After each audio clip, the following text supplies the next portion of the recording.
So when I was 22, I worked the night shift at a Shell station on Highway 101.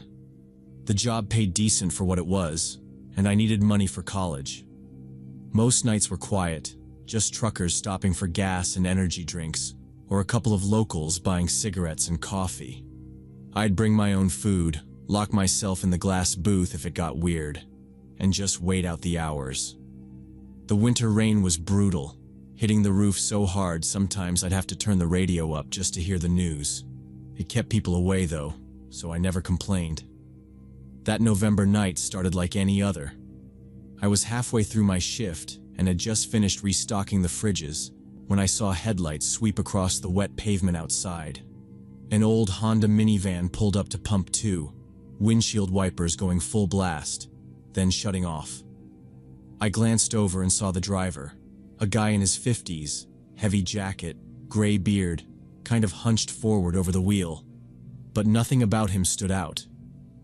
He sat there for a minute, drumming his fingers on the wheel, then just turned off the lights. Usually people either fill up and go or they come inside for the bathroom key, but this guy just sat there. I didn't think much of it. There were always a few weirdos on that stretch of highway. But after about 15 minutes, I realized the van was still sitting there, lights off, engine quiet, not a single movement inside. The clock above the register said 12:01. I got up and peered through the rain-streaked glass. No one moved in the van. The driver hadn't come in. No one had walked around to the pump. Nothing. I checked the camera monitor, and the van was still just sitting there. I figured maybe he'd fallen asleep or was waiting for someone. But it was cold, pouring, and nobody just waits in the dark for 15 minutes unless they have a reason. Something about it started to bother me, and I kept glancing over every couple minutes. Each time, the van was the same. Dark, empty looking, rain splashing on the roof. Most nights by this time I'd already have swept up and started counting the till, but I found myself just standing there, looking at that van. It made no sense for anyone to be out there that long without getting out, especially not in weather like that. After about 20 minutes, I decided to go out and check. I grabbed my jacket, zipped it up, and stepped into the rain. The parking lot was empty except for the Honda and a couple of semis at the far end. My shoes splashed through puddles as I crossed the lot, the cold air waking me up more than the stale coffee I'd been drinking all night. I kept my distance at first, just in case, but as I got closer, I could see right through the foggy window. No one was inside. The van was completely empty. Driver's door was unlocked, back seats empty. Nothing on the dash but an old parking pass and a couple of empty fast food bags. The engine was cold, no warmth from the vents, nothing running. I checked the ground around the van and saw fresh, wet footprints leading away from the driver's side, not toward the front door, but curving around the back of the building, toward our storage area and the restrooms. That made no sense.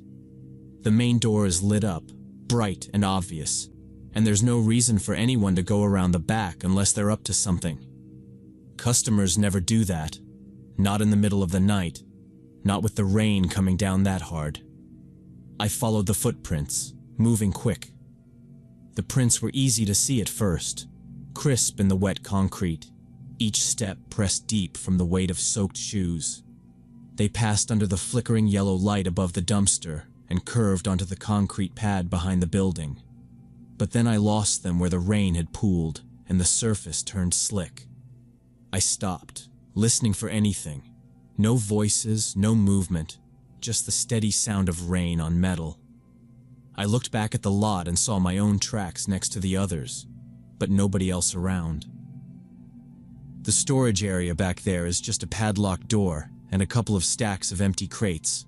Nothing interesting, nothing worth sneaking around for. Something felt wrong about the whole thing. Why would anyone leave their van at a gas pump, engine off, doors unlocked, in the rain, and just disappear around back instead of coming inside? I turned and started heading back toward the front, glancing over my shoulder a few times. As soon as I rounded the corner and stepped back inside, I heard a crash from the storage room behind the register. It sounded like boxes hitting the floor. Not a little bump, but a loud, sudden slam, like someone had knocked over a whole stack of supplies. I stopped in my tracks, heart pounding, staring at the door to the back, listening for another sound. I grabbed a flashlight and walked toward the storage room, trying to keep my steps quiet on the old tile floor. The door was halfway open, swinging a little in the draft. Normally it was always locked at night. I stopped just outside and shined the light inside. There was a man kneeling by the shelves, clothes soaked, gray hair dripping rainwater onto the cardboard boxes. He didn't even flinch when the beam landed on him. He looked right at me, eyes steady, not scared or embarrassed, just sort of flat. For a second, I didn't know what to say.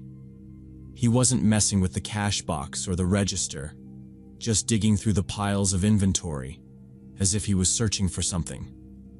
I asked, "What are you doing in here?" My voice sounded too loud.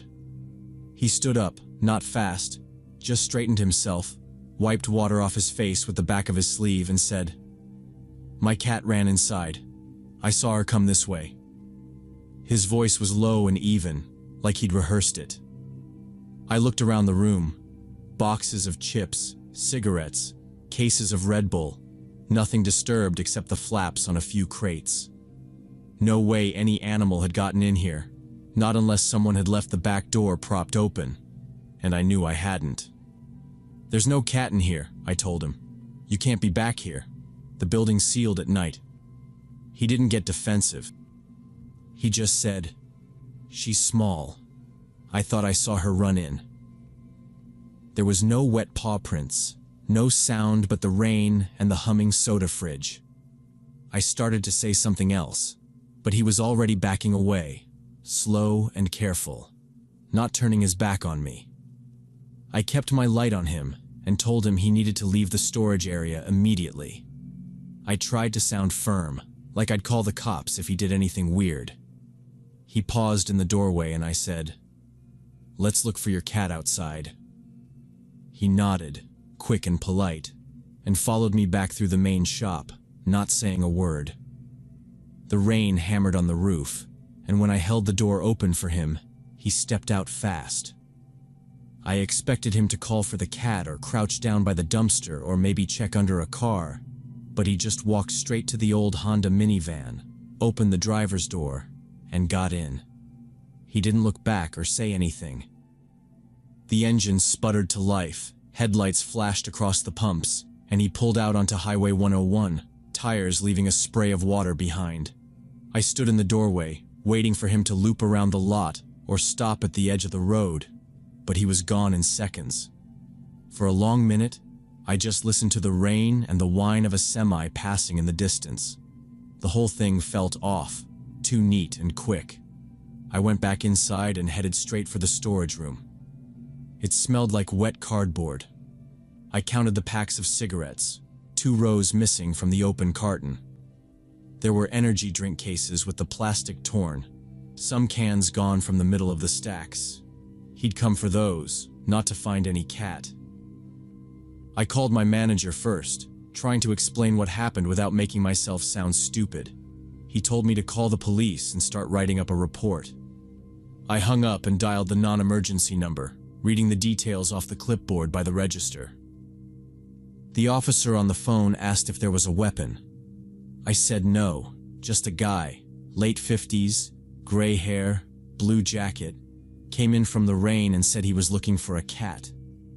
I told him about the missing cigarettes and drinks. He asked if I had security footage. I said yes. He said someone would be over to get my statement, but it might take a while since nobody was hurt and the thief was already gone. I played back the cameras to check the angle. The van's license plate was a blur under the wet lights, just a few numbers half visible when he pulled in. Inside, the storage room camera caught his face once, but the glare from the flashlight washed out most of it. I wrote down every detail I could remember. The officer finally arrived and took my report. He said this wasn't the first time he'd heard a story like mine. Guys like this hit gas stations, convenience stores, anywhere with night shift workers and easy-to-grab stuff. They usually had some story ready. Lost pet, car trouble, family emergency, something to keep people from calling for help right away. He looked over the footage, shook his head, and told me they almost never caught these guys unless they got lazy and hit the same place twice. "Lock up tighter," he said, writing in his notepad.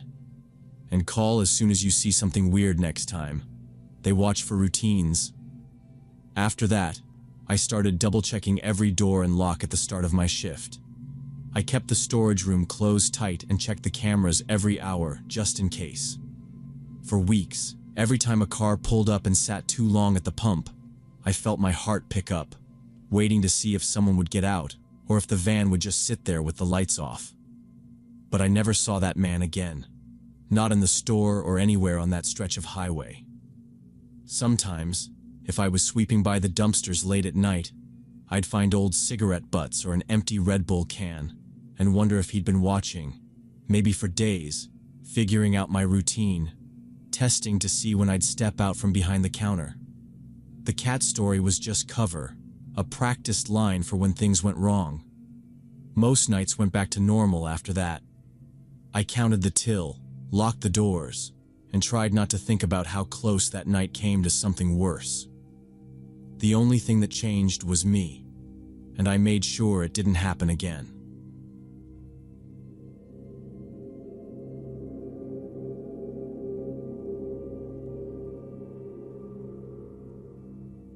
When I was 28, I worked nights at North Park Market for 5 years.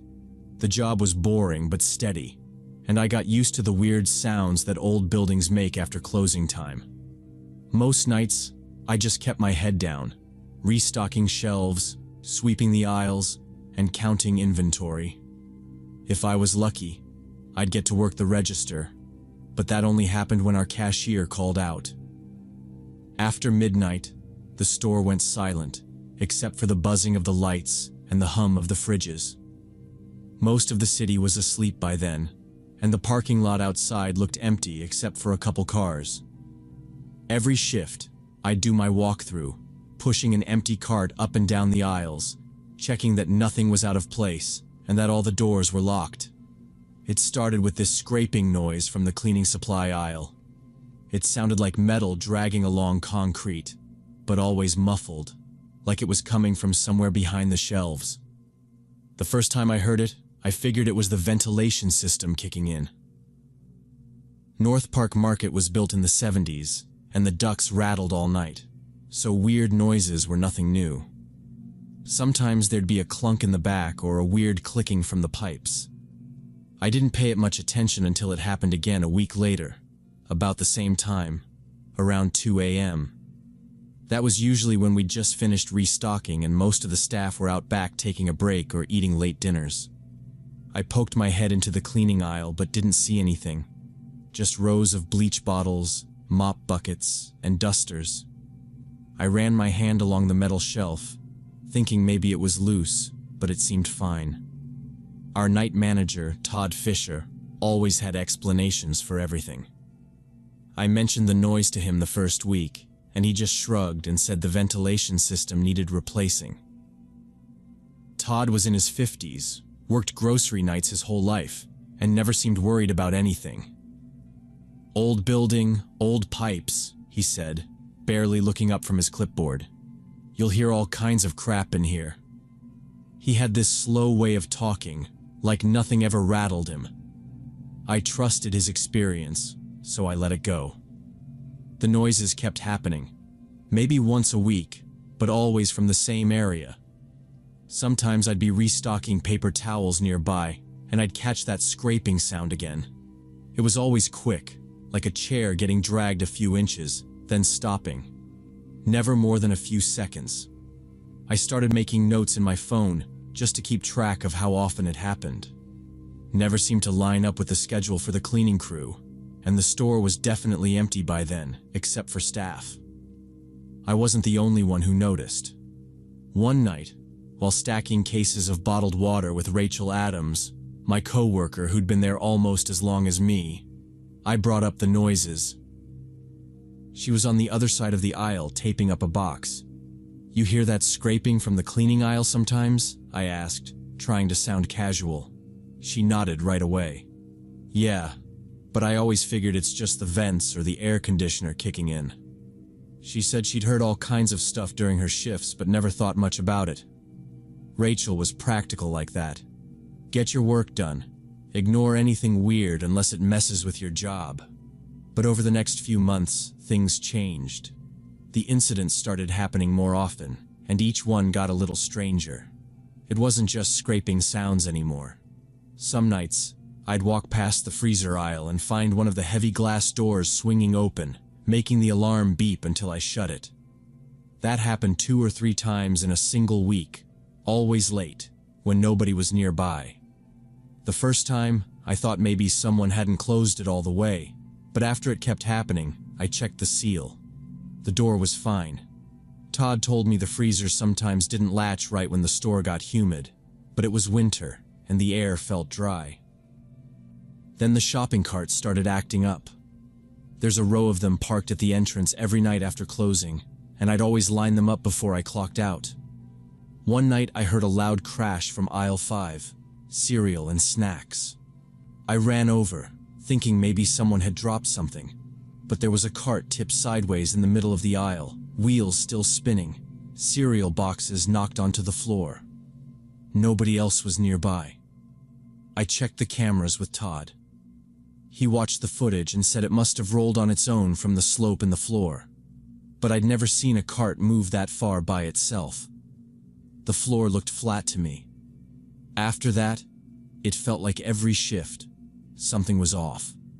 Sometimes I'd hear voices from the back room, faint but distinct. Once I heard someone say, "Over here," clear as day. But when I checked, the area was empty. Just stacks of cardboard and pallets of soda. Other nights, Rachel would text me from the far side of the store asking if I was in the freezer section because she heard footsteps and thought I was coming to help. I never was. What really got under my skin was how Todd always showed up right after these things happened. If there was a loud noise, a crash, a door alarm, anything, he'd appear within a minute, walking fast, keys jangling at his belt. "Heard a noise," he'd say, as if he just happened to be checking things out. He'd walk up and down the aisles, poke his head into every corner, then shrug and blame the old building, or say maybe the sound was coming from the dry cleaners next door. "Sound carries in here," he'd say. "You'd be surprised what you hear." I noticed he never seemed surprised, though. As the weeks went by, Rachel and I started getting nervous about working alone. It used to be no big deal. Take your break when you wanted. Do inventory in peace. But now we'd check in with each other before going to the back rooms, and if either of us heard something strange, we'd call or text the other to meet up. One night Rachel said, "Let's just stick together until closing, okay?" She was half joking, but I could tell she meant it. That night, I kept glancing over my shoulder, half expecting to see someone there. We started finishing our shifts as fast as possible, locking up earlier, and leaving the store together, always checking that nothing was out of place before we left for the night. The worst incident happened in December. That night, Rachel and I were stocking the shelves together because neither of us liked being alone anymore. Around 3 a.m., we both stopped when we heard quick footsteps in the produce section. It was loud enough to make us both freeze in place, just looking at each other. I grabbed a box cutter, more for show than anything, and we walked over. The apples were everywhere. A couple of bins knocked over, and bags of potatoes dumped out across the floor like someone had been searching through them in a hurry. I could see Rachel's hands shaking a little as she bent down to pick up a few apples. We both kept looking around, expecting to see someone crouched behind the display. There were muddy footprints in the middle of the mess. I bent down and saw they looked fresh, not the right size for any of the shoes we wore. We both backed away, thinking someone must have gotten into the store, maybe hiding since closing time. I wanted to call the police, but Rachel said we should get Todd. Before we could even leave the aisle, Todd came hustling in from the back, his keys rattling. He was out of breath, saying, "What's going on up here?" He claimed he'd heard the noise from the loading dock, where he said he was checking a late delivery. That didn't make sense. There were no trucks scheduled, and the dock was on the opposite side of the building. Rachel and I just stared at him. His shirt was tucked in, no sign he'd been outside, no jacket, no clipboard for a delivery. He walked through the produce section, poking at the apples, acting like he was just as confused as we were. "Probably a raccoon," he said, but I knew there was no way a raccoon could make footprints like that or tip over that many bins. After we cleaned up, Rachel said she wanted to talk to management. She was fed up, but Todd talked her out of it. He told us both we were overtired. That night shifts do weird things to your mind. I couldn't shake the feeling that he was lying. By then, the stress of the job was too much for me. Every night I came home exhausted but couldn't sleep, jumping at every noise in my apartment. Rachel was pale and anxious all the time, barely talking to anyone at work. When my temp contract at another store came through, I gave my notice and left North Park Market as soon as I could. A couple weeks after I quit, Rachel called me, her voice sounding strange and shaky. She told me that Todd had been fired, and it wasn't for anything we'd imagined. Turns out, all that paranormal activity, doors swinging open, carts rolling, the strange voices, was him. He'd been behind everything. Rachel said management got suspicious after another worker complained about the freezer alarms. They checked the security cameras and saw Todd using a remote control in his pocket, opening the doors from across the aisle. He'd set up hidden speakers behind some of the shelves and played recorded footsteps and voices late at night. There were wires running through the ceiling tiles and tiny audio devices taped behind displays. They found boxes of equipment in his office, remotes, timers, sound machines, even spare parts for the door motors. Todd didn't admit anything at first, but the evidence was impossible to deny. Rachel said she'd seen him get escorted out by security while he kept insisting the equipment was for maintenance checks. Management called the police, but in the end, he was just let go and banned from the property. The company did an investigation and found out he'd been doing this for years, all to mess with night shift workers. Rachel told me she felt stupid for not realizing it sooner. But Todd was always so calm, always explaining things away with just enough detail to sound reasonable. I remembered every time he'd shown up right after something weird happened, pretending to help us. All the while, he was the one causing it. The story didn't end there. Rachel said that after Todd was fired, management brought in counselors for everyone who'd worked night shifts the past few years. Several employees needed therapy for anxiety and sleep problems, even panic attacks that started during their time at North Park Market. The company paid for their counseling bills and made a big show of supporting staff wellness. A psychiatrist who worked with the staff said Todd probably had some kind of personality disorder. He got a thrill from scaring people and seeing how they'd react. He targeted the night shift on purpose, knowing how tired and isolated people got, how your mind plays tricks on you in the middle of the night when you're half awake. Some people had believed for years that the store was haunted or cursed. I thought about all those nights I spent worrying, looking over my shoulder, jumping at every little noise. The fear wasn't from ghosts or old pipes. It was just a regular guy, someone I thought I could trust, making our lives miserable for his own amusement. It made me rethink every conversation I'd ever had with Todd, every time he gave advice or acted like he cared about the team. I wondered how many other places have people like him, hiding behind their title, controlling everything because nobody thinks to question them. Even now, when I walk into a big empty store at night, I catch myself glancing at the corners, waiting for something to move, or for a voice to echo from somewhere it shouldn't. I remind myself it's just a building, just shelves and lights and cold air. But I also remind myself you never really know who's standing right beside you, or what they're capable of when nobody's watching.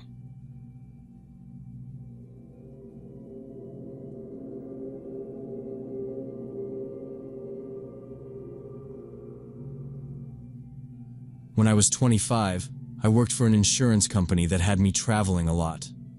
Sometimes it felt like all I did was drive from one city to another, usually between Phoenix, Albuquerque, Denver, Las Vegas, wherever they sent me.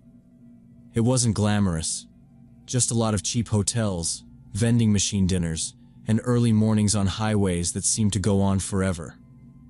In March 2018, my manager sent me out on a case in Denver. I had to meet with a client first thing Saturday, so I started my drive up from Phoenix on a Friday night after work. The plan was to get as far as I could, maybe stop in Santa Fe, then push through the rest in the morning.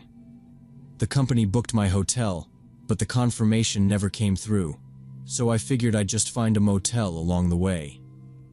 It was a little past 4 in the morning, and I'd been driving since midnight. The highway was dark and completely empty, not even any trucks. I hadn't seen headlights or taillights for over an hour, which is rare even out in that part of New Mexico.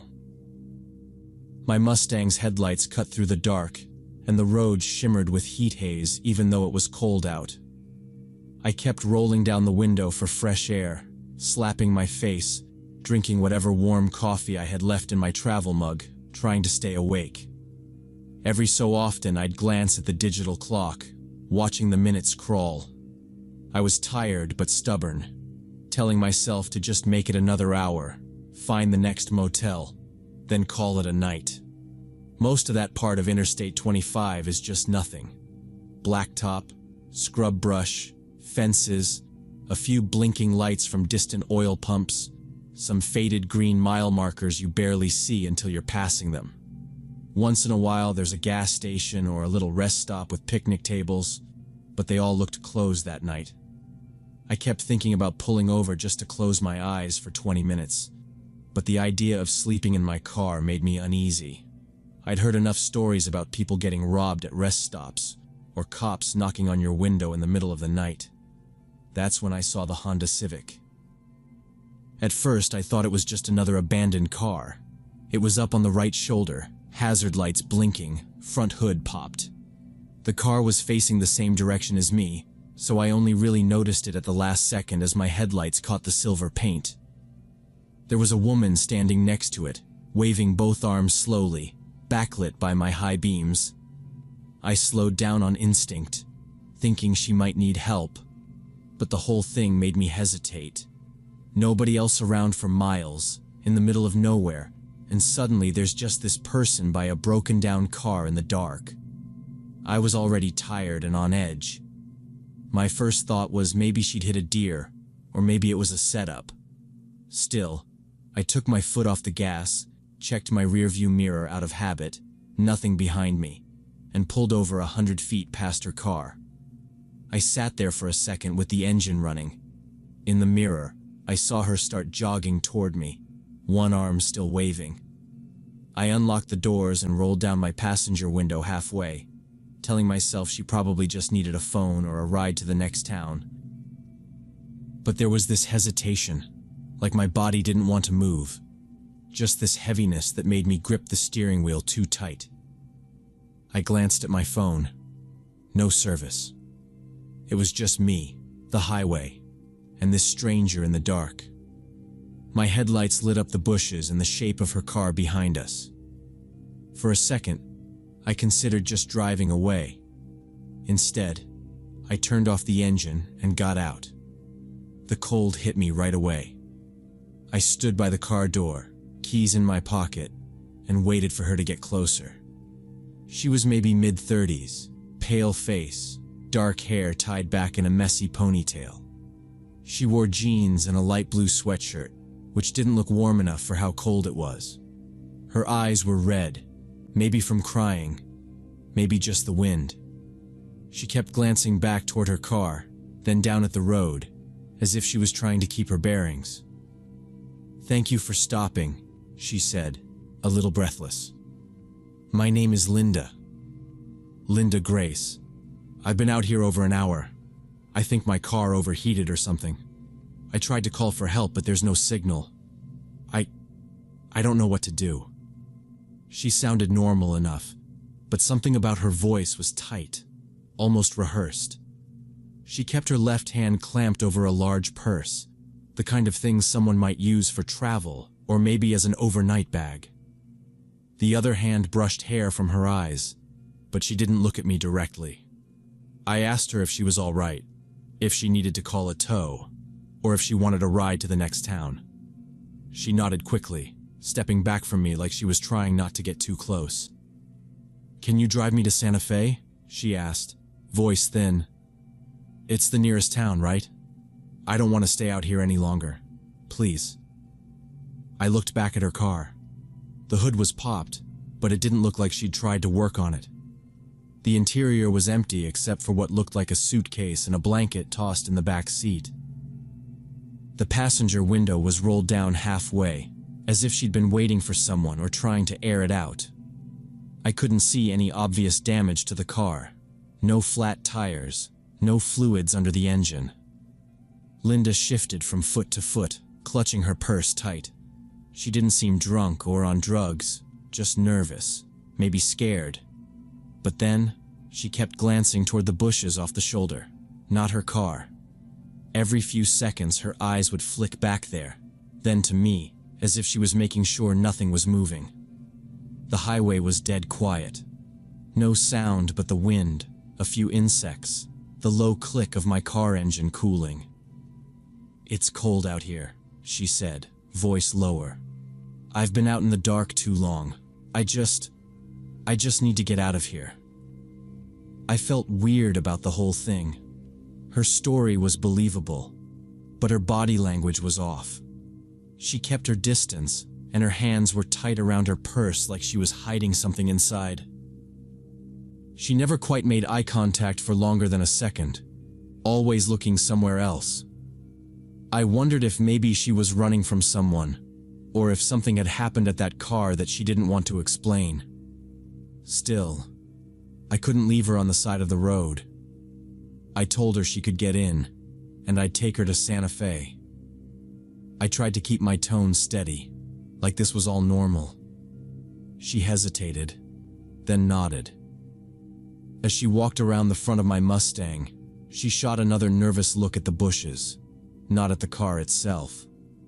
Her footsteps crunched on the gravel.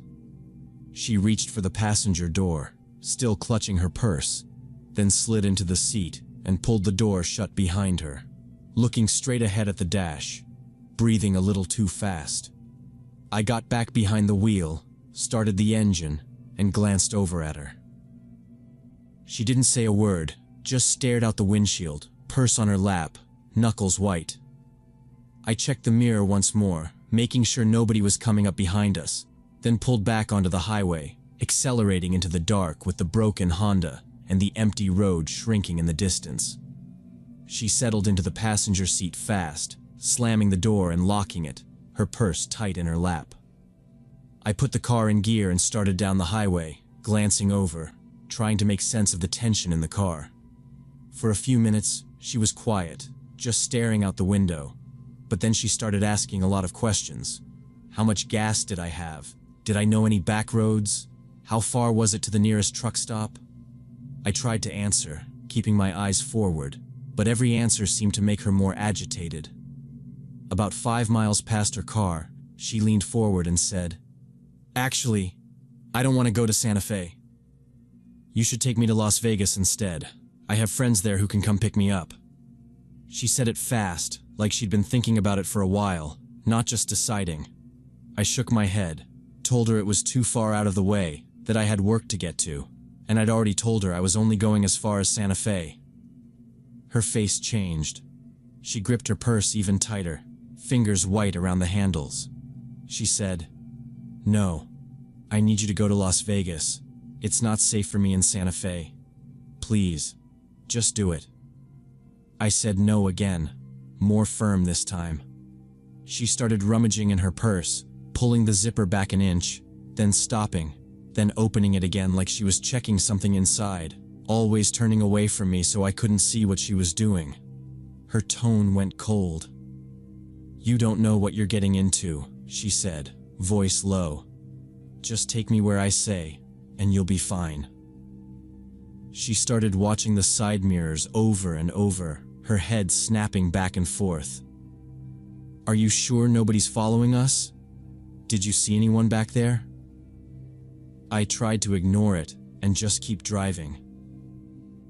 She would go quiet for a minute, then start demanding again, voice getting more panicked. "Why aren't you listening? Don't make me get my friends involved. Just drive to Las Vegas, now." Her hands never left that purse, and every time she moved it, I wondered what she was hiding. A phone? A weapon? I thought about pulling over and telling her to get out, but we were in the middle of nowhere, miles from anything. I just kept my hands tight on the wheel and eyes on the road, counting the mile markers. 10 minutes later, I noticed a pair of headlights behind us, getting closer. The road had been empty, but now this truck was coming up fast, much faster than I was driving.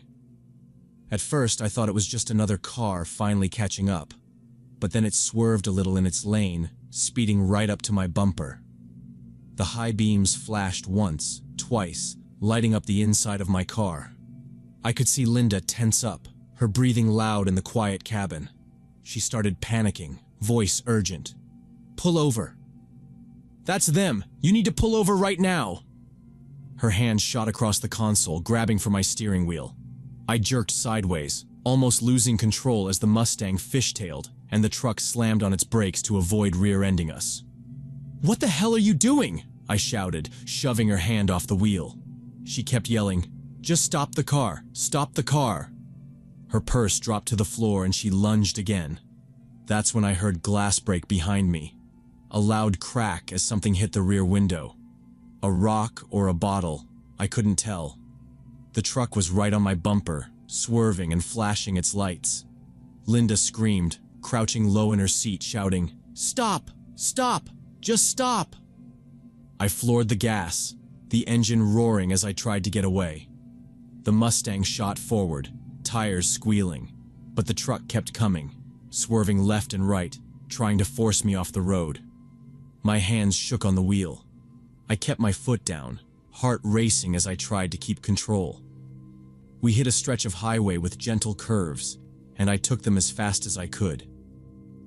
The truck lagged behind, then sped up again.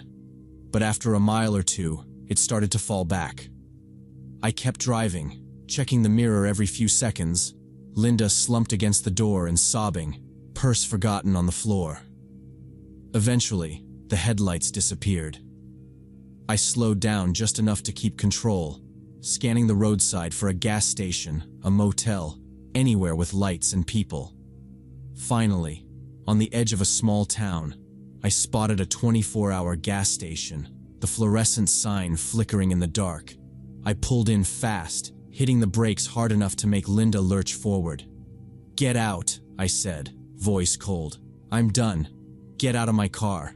She grabbed her purse and shot me a look, half anger, half fear, then yanked open the door and ran into the station, disappearing inside. I sat there for a moment, shaking, hands gripping the wheel, then reached for my phone. There was finally a bar of service. I called 911, voice trembling as I told the dispatcher what happened, gave them the details about Linda, her car, the truck, everything I could remember. The police showed up quick, took my statement, and told me I was lucky. They'd had similar reports on that stretch of highway before. They said Linda Grace and her partner used the same scam. One of them flagged down cars pretending to be stranded. The other waited nearby, ready to rob whoever stopped. Sometimes it ended in theft, sometimes in violence. They said I was the first to get away with just a broken window and some bruises. Within a week, they found Linda and her partner, picked up at another gas station with a stolen wallet and a fake license. I went back to work, replaced the window, but things felt different after that.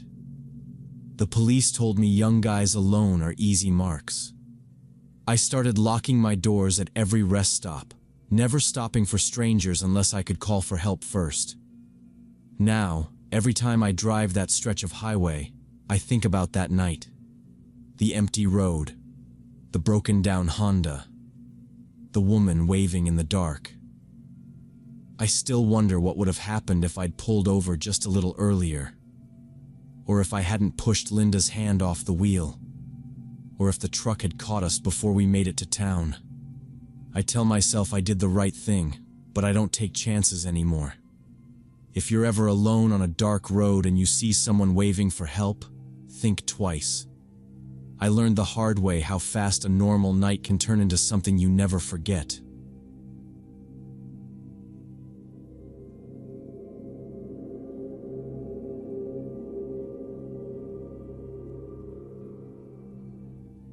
When I was 23, I worked as a nurse at Phoenix General Hospital. My apartment was in Payson, a small town up in the mountains about 90 miles away.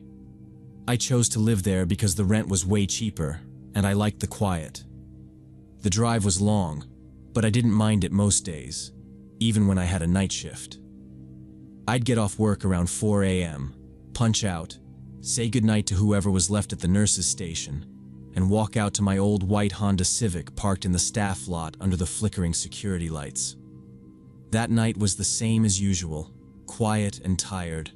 Hospital halls washed out in yellow fluorescent light, the vending machines humming as I passed.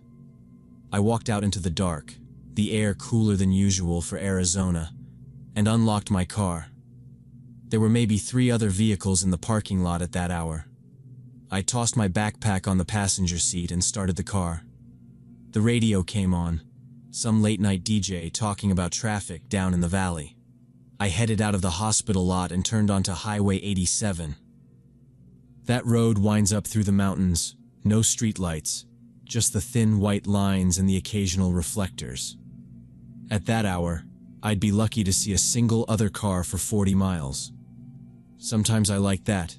Just the headlights bouncing over the asphalt, the faint smell of pine when the windows were cracked. About 20 minutes into the drive, I noticed the temperature gauge on my dashboard creeping up. I turned off the heat, rolled down the windows a bit, but the gauge kept climbing. A couple of minutes later, I smelled something sharp and metallic, like burning coolant, and then white steam started billowing up from under the hood. I pulled over as soon as I could. There wasn't a shoulder, just gravel and weeds, and when I got out, the silence was heavy and complete. The only sound was the ticking of the engine and the faint chirp of insects in the brush. I opened the hood, stood back as more steam hissed out, then closed it again. My phone had a single bar, but I tried calling a tow truck anyway. The dispatcher picked up, her voice crackly. She said the nearest driver was in Pine, more than an hour away, maybe longer if there was traffic. "You okay to wait in your vehicle?" she asked. "Yes, I'll wait," I said, trying to sound calm.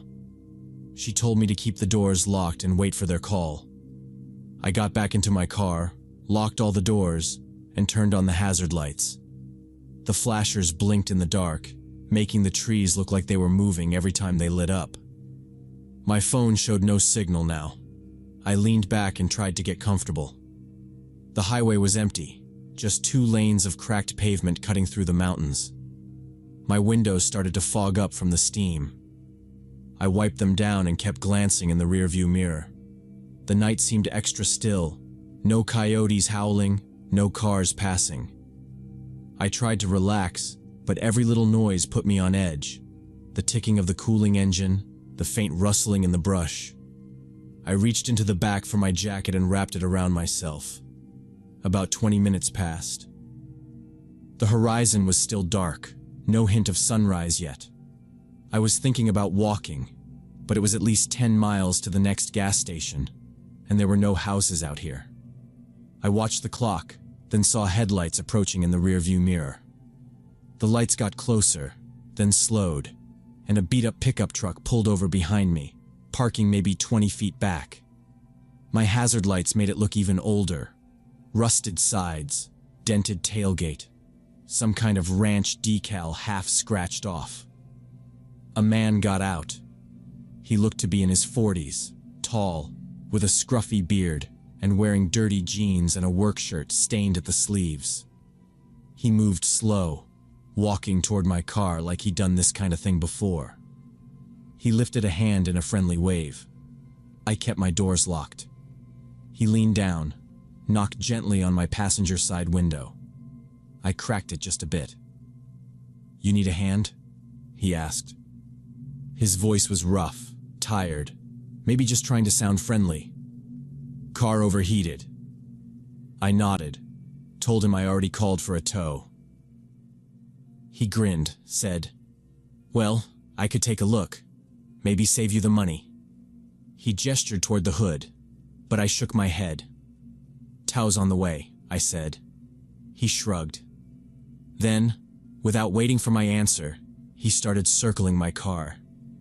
He walked slow, peering through the windows, leaning in like he was inspecting it for a sale. He cupped his hands to look inside, even at the back seat, and tapped on the glass lightly. He bent down, looked at my plates, checked my tires, and then came back around to the driver's side. His face was just inches from the glass, peering in at me like I was some kind of curiosity. The way he looked through the car made me grip my phone tighter, hoping for a signal. He tried the passenger side door handle, found it locked, and smiled again, but this time it didn't look as friendly. The hazard lights kept flashing, throwing his shadow across the seats.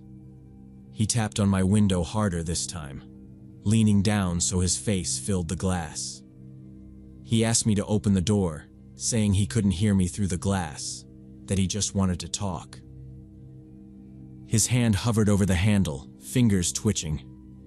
I shook my head and repeated that I was waiting for the tow truck, that help was on the way. His expression changed, mouth tightening, eyes cold. He tried the door handle again, harder this time. Then he went to the back seat, yanking at that handle too. He circled the car, trying every door, every window, jiggling each one and peering in. I sat frozen, keys clutched in my hand, phone pressed to my leg. He came back to the driver's side, face inches from mine. "You can't just ignore me," he said, voice muffled but harsh through the glass. "What's wrong with you? I'm just trying to help. Don't be rude." He started demanding that I open the door, pounding on the glass with the flat of his hand, his voice rising. "Get out of the car. You think I'm dangerous? Huh? I could have left you out here." Each refusal just made him angrier. He kept shouting, calling me names, voice echoing out across the empty highway. My heart hammered in my chest. I pressed myself back in the seat, wishing I could disappear. "Come on. You think someone else is going to help you out here?" he yelled, hitting the window so hard the glass vibrated. I reached for my phone, but the screen was still blank, no signal. He was right outside my door, slamming his fist again and again, demanding that I get out and talk to him, that I let him help. I kept shaking my head, whispering no, again and again. But he just got louder. His voice filled the car, sharp and angry, words jumbled together, calling me crazy, stupid, paranoid. I saw his face go red, spit flying as he yelled, pounding hard enough that I thought the window might crack. I was trapped. My only thought was to get away before he broke in. I shoved the key in the ignition with shaking hands, praying the engine would turn over. On the first try, nothing but a click. The man kept shouting, hitting the glass. I turned the key again, felt the car lurch, still nothing. On the third try, the engine sputtered, coughed, then roared to life with a horrible grinding sound. I didn't wait. I jammed the car into drive and floored the gas, tires spinning in the gravel. The man jumped back, surprised, but then started running toward his pickup. I kept my eyes on the road, steam pouring up from the hood, hazard lights still flashing as I pulled back onto the highway. I saw his headlights flare on behind me, then swing out onto the road. His high beams lit up my mirrors, blinding me, and I saw his truck weaving behind me, closing the gap.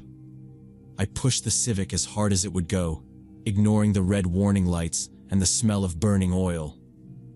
The road curved through the mountains, no other cars, just the two of us alone in the dark.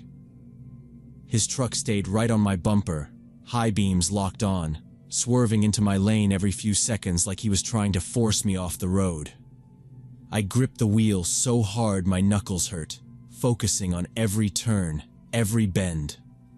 The car made awful sounds, metal grinding, the engine shrieking, but I kept going. My only thought was to make it to the next town, to get somewhere with lights, people, anyone who could help. I glanced back, saw his truck pull close, then fall back, then swerve again. He stayed with me for miles, high beams flooding my mirrors, making it hard to see the road. I hit every green light, barely slowing down as I came into the outskirts of Payson. The town was still half asleep, just a few stores with lights on, one gas station open. I shot into the gas station lot, engine smoking and brakes squealing. The attendant inside looked up, startled, as I jumped out and ran for the door. I left the car running, keys still in the ignition. When I looked back, I saw the pickup truck slow, then pull away, tires screeching as it turned back toward the highway. I staggered into the gas station, breathless, heart racing. The attendant asked if I was okay, staring at the smoke pouring from my car. I told him what happened as best I could, stumbling over the words. He listened, face going pale. He said I wasn't the first. 2 other women had come in the last month, shaking and scared, saying some man in a pickup had followed them after pretending to help. He let me use the phone behind the counter. I called the police and gave them a description, trying to remember every detail. His height, the color of the truck, the sticker on the back window, the way he looked through my car like he was shopping for something. They sent an officer out to take my statement, and while I waited, I tried calling the tow truck again. My hands wouldn't stop shaking. I sat in the plastic chair by the coffee machine, watching the sun come up over the parking lot, turning the empty highway gold. The officer took notes, asked if I could describe the man, the truck, everything that happened. I did, still numb, still watching the road outside, half expecting the pickup to come back. 2 days later, I got a call from the police. They'd arrested a man named Ray Miller. He matched the description, had a history, unemployed, previous arrests for robbery, and attempted sexual assault. They said he'd been cruising that stretch of Highway 87 for weeks, looking for women driving alone, especially early in the morning when no one else was around. The police told me they'd found tools in his truck, rope, duct tape, a crowbar, things he'd used to break into cars before. They said I did the right thing by trusting my instincts, by not opening the door, not letting him get close. The officer said, "You'd be surprised how many people don't call us, or don't get away." That was the last night I ever drove home alone after a night shift. I started saving for a new car, something less likely to break down, but mostly I just stopped trusting anyone who pulled over to help me on the highway. The thing that stuck with me was how normal he'd seemed at first, how helpful he tried to sound, and how quickly that changed when I said no. The gas station attendant said it best before I left. Out here, sometimes it's the people who are most eager to help you that you need to be afraid of. After that, I never ignored the little warnings my gut gave me. I learned that it's better to be rude and safe than polite and sorry.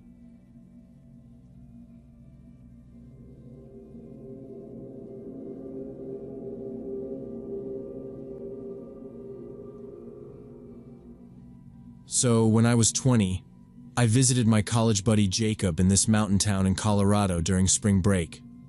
We hadn't seen each other in almost a year, but it didn't feel like anything had changed. He had a place near downtown with a view of the old railroad line and the foothills. The first couple of days, we just hung out, went to the One Good Brewery, watched dumb shows, caught up on people from college. Jacob had always been big on hiking, and I was too, so it was easy slipping back into the old rhythm. He mentioned this abandoned summer camp a few times, said it was up one of the old forest roads, and that it had been closed down since the late 90s. He didn't say much about it except that he found it once by accident while biking, and it creeped him out. That was all I needed to hear. On my last full day there, he brought it up again at breakfast. "You still down for that hike?" I said yeah, and he started grabbing stuff right away.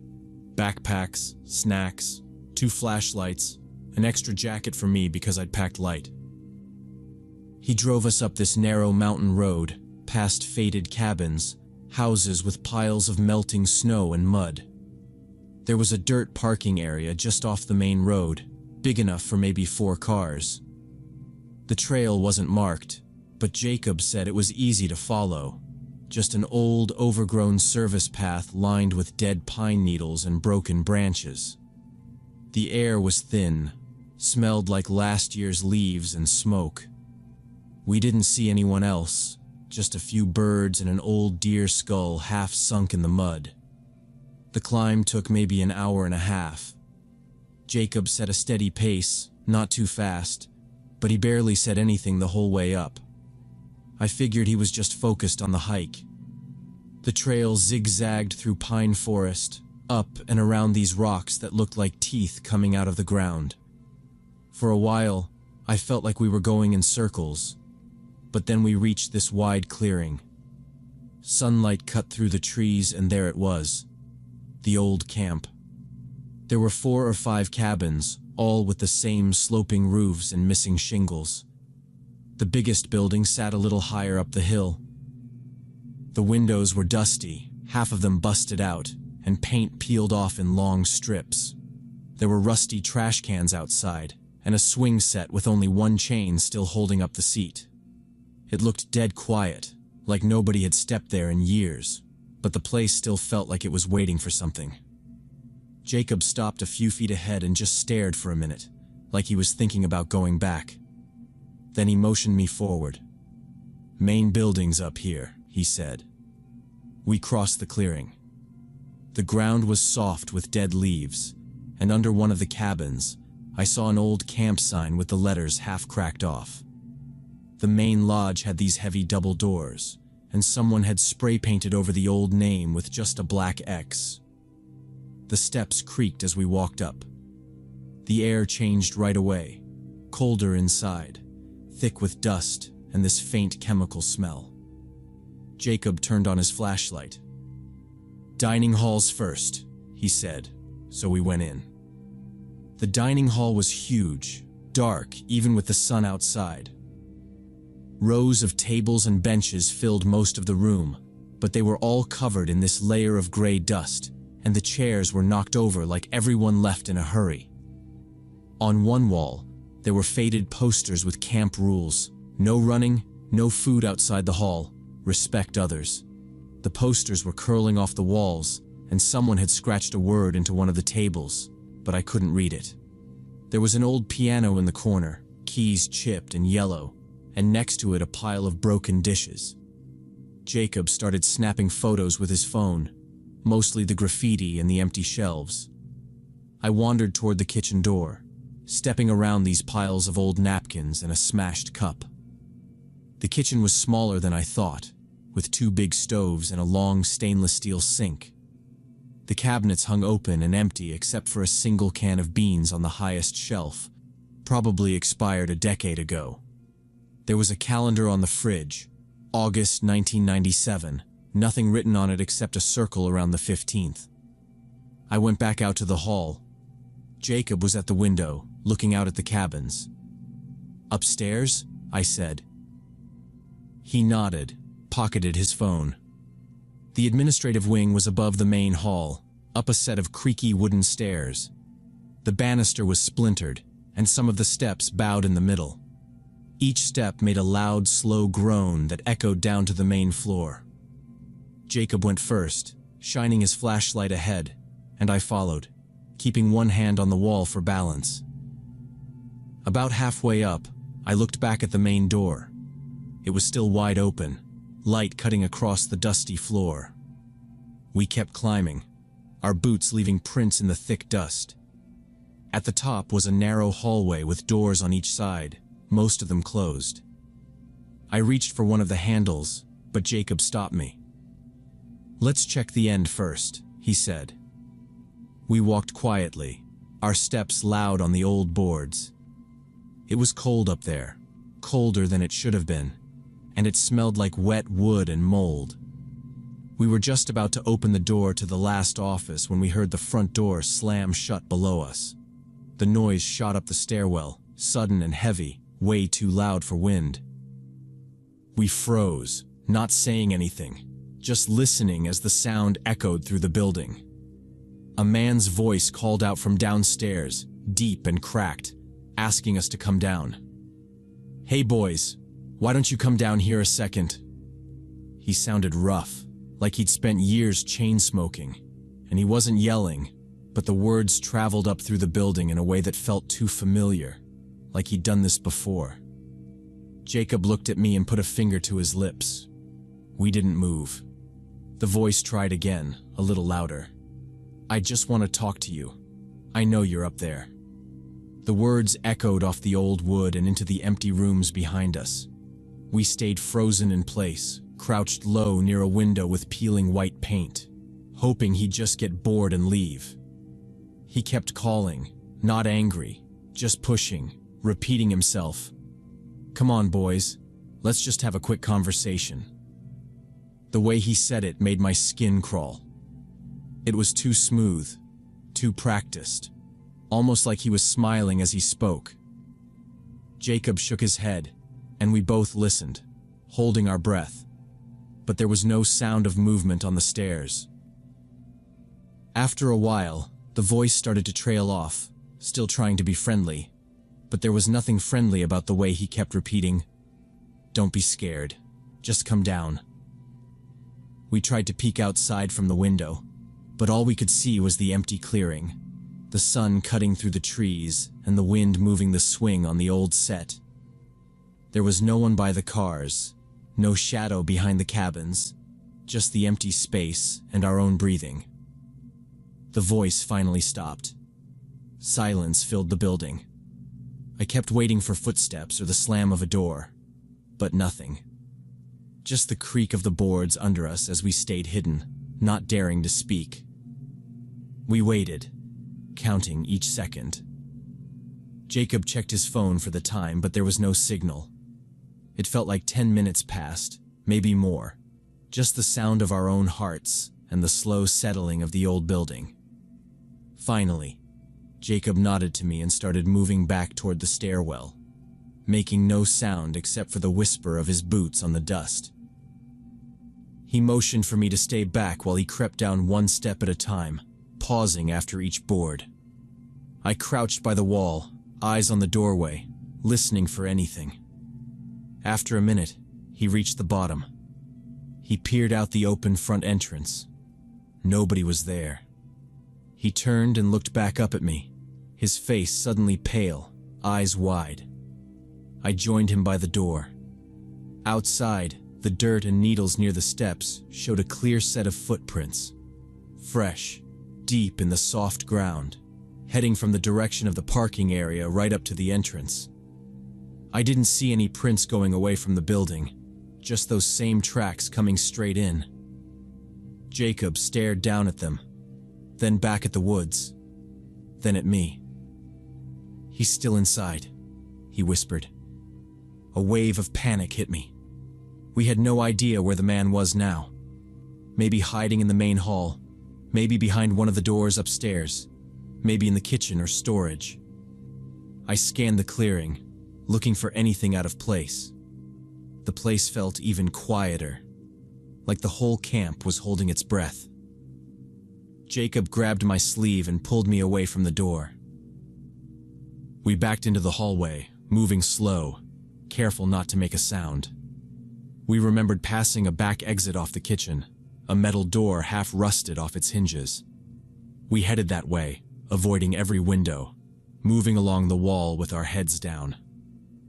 At the kitchen, Jacob paused and listened, then eased the door open as quietly as he could. The hinges groaned a little, but not much.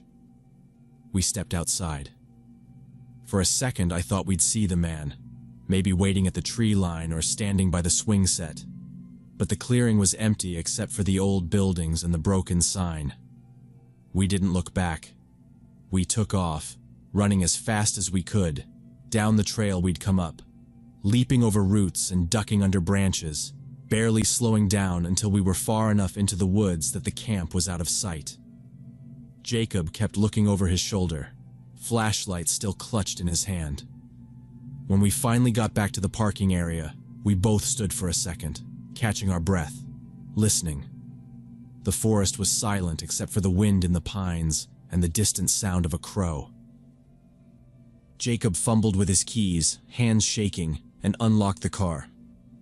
We got in, slammed the doors, and he started the engine. He backed out onto the gravel with one eye on the rearview mirror, scanning the trees behind us, and didn't slow down until we were a mile down the road. The whole drive back to town, we kept checking the mirrors, expecting headlights or someone stepping out from the trees. Jacob didn't say anything for the first 10 minutes, then finally let out a nervous laugh and said, "That wasn't just some squatter. He knew we'd be there." He gripped the wheel tighter. I just watched the woods blur past, thinking about the footprints and the way the man had spoken. The feeling wouldn't leave me, the sense that we'd barely escaped something worse than just a run-in with a stranger. When we got back to Jacob's place, we sat for a while, trying to calm down. He mentioned that police sometimes found signs of transients in those abandoned buildings, old sleeping bags and beer cans. But this felt different. The man's voice, the way he'd kept talking, like he'd known we were upstairs before we ever made a sound. We never figured out who he was, or how long he'd been watching the camp.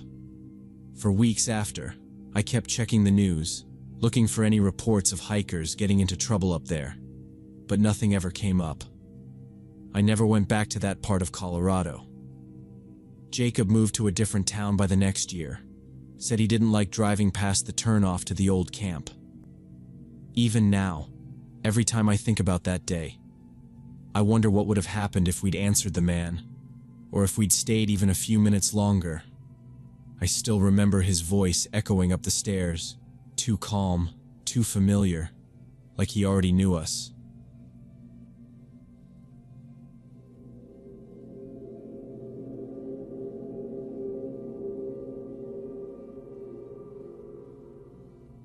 When I was 17, my summer nights usually meant tagging along with my dad, Robert, to the Shell station where he worked the overnight shifts. That was 1995, out in a dry and almost empty stretch of the California desert, at the spot where Interstate 10 met State Route 40. We lived about 15 minutes away, so after I got my license, Dad started letting me drive him in the old blue Taurus. He'd ride shotgun with a mug of coffee, not saying much, just watching the black highway and those headlights streaking past from truckers doing cross-country hauls. I liked driving at night back then. There was barely any traffic, just the red eyes of a few semis and that endless wind, sometimes picking up sand and whistling against the doors. The station itself sat right on the edge of town, with nothing behind it but open scrub, broken only by a low barbed wire fence and a line of distant blinking power poles. I remember the old Shell sign always buzzing. Inside, it was that regular gas station brightness, yellow floors, racks of beef jerky and candy, and two grimy bathrooms that never stopped smelling like cleaner no matter how much we scrubbed. Dad manned the register and kept an eye on the pumps. He had been Army, and he treated even this job like a post, always scanning, always checking every corner. He'd tell me to walk the lot and pick up trash, make sure the air pump wasn't jammed, and check that nobody was lingering too long around the ice chest. He wasn't paranoid, just careful. People do weird things when it's dark, he'd say. Always trust your gut. Most nights, it was slow. You'd get a couple of families in tired minivans, some locals filling up after work, maybe a rough-looking trucker or two grabbing coffee and a hot dog. There was a regular, an old guy with a gray beard who would come in at midnight and buy a single lottery ticket every time. Dad would nod at him but never say much. I usually spent the quiet stretches restocking coolers, wiping down the counter, and sometimes flipping through the stack of old car magazines Dad kept under the register. Nothing ever really happened, and I guess that's why it stuck in my head so much. The way one thing can start off so normal and then feel wrong all of a sudden. That July, the days were so hot that the air coming off the parking lot would almost burn your face. But at night, it dropped quick. One particular Friday, we had the doors propped open for the breeze. The fluorescent lights inside made the outside look even darker than usual. Dad was counting out the till for a deposit, and I was sitting behind the counter eating a stale donut, watching the cameras that showed the pumps and the strip of highway. I kept glancing at the clock, hoping for something to break up the boredom. That's when I noticed a woman walking up the shoulder from the direction of the interstate, out of the dark. She was maybe in her 40s, with blonde hair tied back, wearing jeans and a light-colored jacket. Right away, she didn't fit.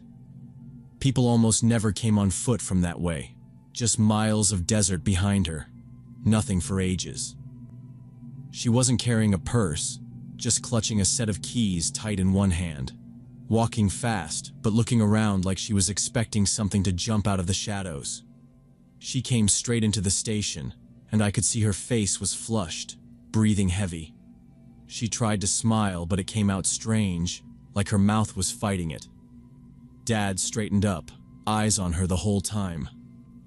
"You okay, ma'am?" he asked. She said her car broke down a little ways back on the access road. She kept darting her eyes toward the door. Her words tumbled out, not panicked, but urgent.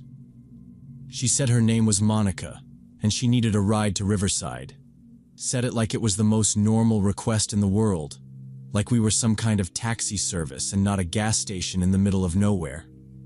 Dad told her he couldn't leave his shift, not unless he wanted to get fired. She barely looked at him before turning to me, sizing me up, probably figuring I looked young enough to be talked into something. "Would you drive me?" she asked. "It's really important. I have cash. I can pay you. I just need to get to Riverside tonight." She started fumbling through her pockets, pulling out a wad of bills, shaking a little but trying to hold it together. Before I could say anything, Dad stepped in front of me. "He can't leave either." "Sorry," he said, his voice firm but not angry. Monica's eyes flicked back and forth between us. She was still clutching her car keys so tight her knuckles were white. "Please," she said. "I just need to get to Riverside. You don't understand. I'll give you 200. It's not safe for me out here." She said the last part quieter, almost to herself. She tried to hand the money to me. My dad didn't raise his voice, but he reached over and put his hand gently but firmly on my arm. "No, that's not happening." The way he said it made me freeze.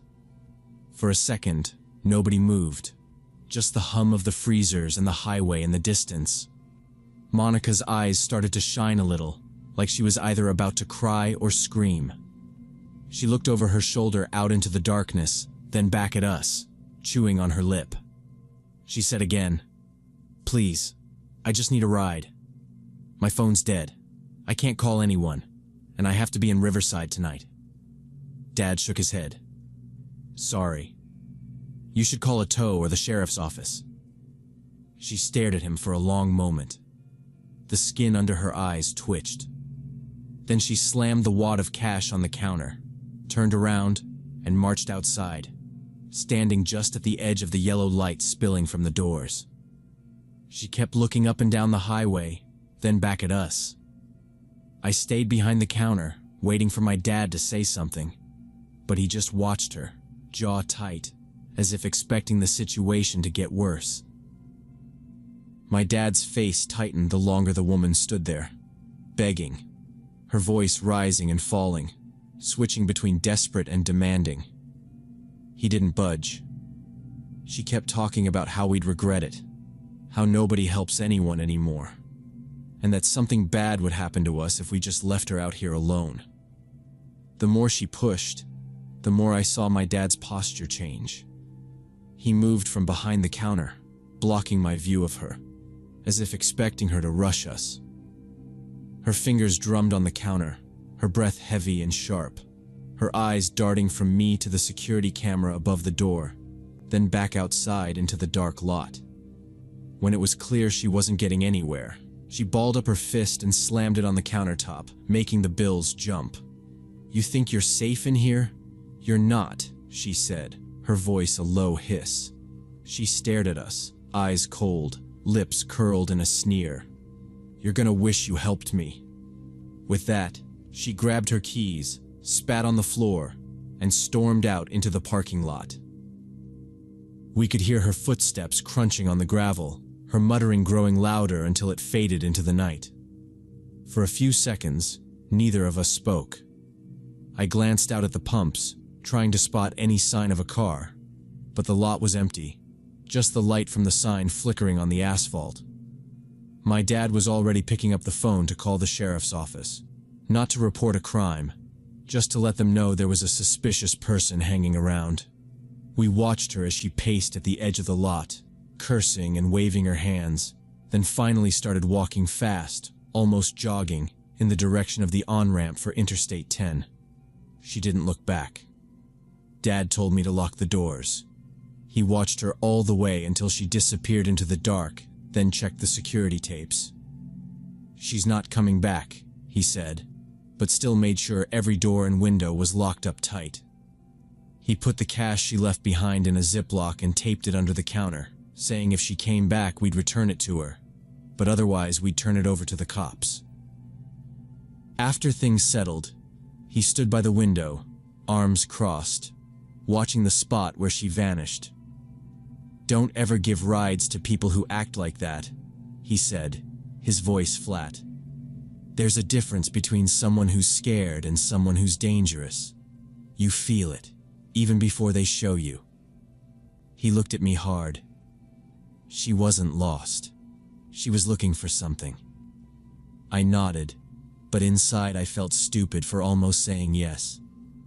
Dad never looked away from the dark, not until another customer pulled up and the routine of the night came back. Every time I glanced at the door, I half expected to see her face again in the glass. The shift ended like any other, but after that night, Dad drilled it into me not to trust every sad story on the side of the road. "You got instincts for a reason," he'd say, locking up. "Trust 'em." For a while, I thought maybe he was just exaggerating, that he'd seen too much in the army, or read too many stories about people getting robbed out here. Still, I did what he said. I didn't stop for hitchhikers, didn't open the door to anyone who acted off, didn't ever let someone pressure me when things felt wrong. Life moved on. I graduated, got a job at a warehouse, started my own routines. Some nights, when I was driving late and the desert looked endless on either side, I'd remember that woman's face and the hard edge in her voice. The memory faded with time, became just one of those weird things you joke about when you work nights in a lonely place. I never thought much about it after that. 2 years later, on a sticky night in August, my phone rang, and it was Dad. He sounded different, his voice sharp and shaky, not like himself. "Turn on the news," he said. "Right now. Channel 7. I did, expecting some storm warning or maybe a big accident on the interstate. Instead, there was a headline about an arrest, Serial killer caught after years of unsolved highway murders. The reporter was talking fast, details spilling out. 5 men killed since 1994. All of them picked up women on the side of the road near rest stops or gas stations. She'd ask for rides to cities an hour or more away, then rob them and leave them dead along the emptiest stretches. They showed her mugshot. Doreen Carter, 43. Blonde hair pulled tight, the same tired eyes, the same flat mouth. Even after 2 years, I knew it was her. My skin went cold. Dad's voice came through the phone, quieter now. That's her. That's the one from the station. Neither of us spoke for a while. Just listened to the TV describing how she lured men, always alone, always using the same story about needing a ride. She carried a knife. She never left witnesses. It hit me in that moment just how close I'd come. Not in some distant movie way, but real. Her hand on the counter, her eyes on me. Her story almost working. If Dad hadn't been there, if I'd been alone, if I'd just been a little more trusting, I might have ended up like those other guys. My dad told me again how proud he was that I listened, but I could hear the relief and fear in his voice too. After we hung up, I sat there for a long time, thinking about the Shell station and the way a quiet night could turn dangerous without any warning at all. I never picked up a stranger again, no matter how normal they seemed, no matter how much they pleaded. And every time I saw a car pulled over with the hood up, I remembered that night, remembered her eyes, and how close I'd come to being just another name on the news.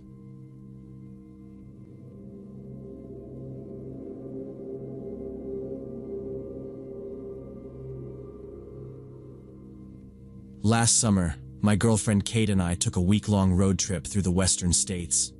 We'd been planning it for months, both of us sick of the city, wanting to get out somewhere quiet and cheap. The plan was simple: drive during the day, stay at motels, hike, and eat junk food, repeat for 7 days.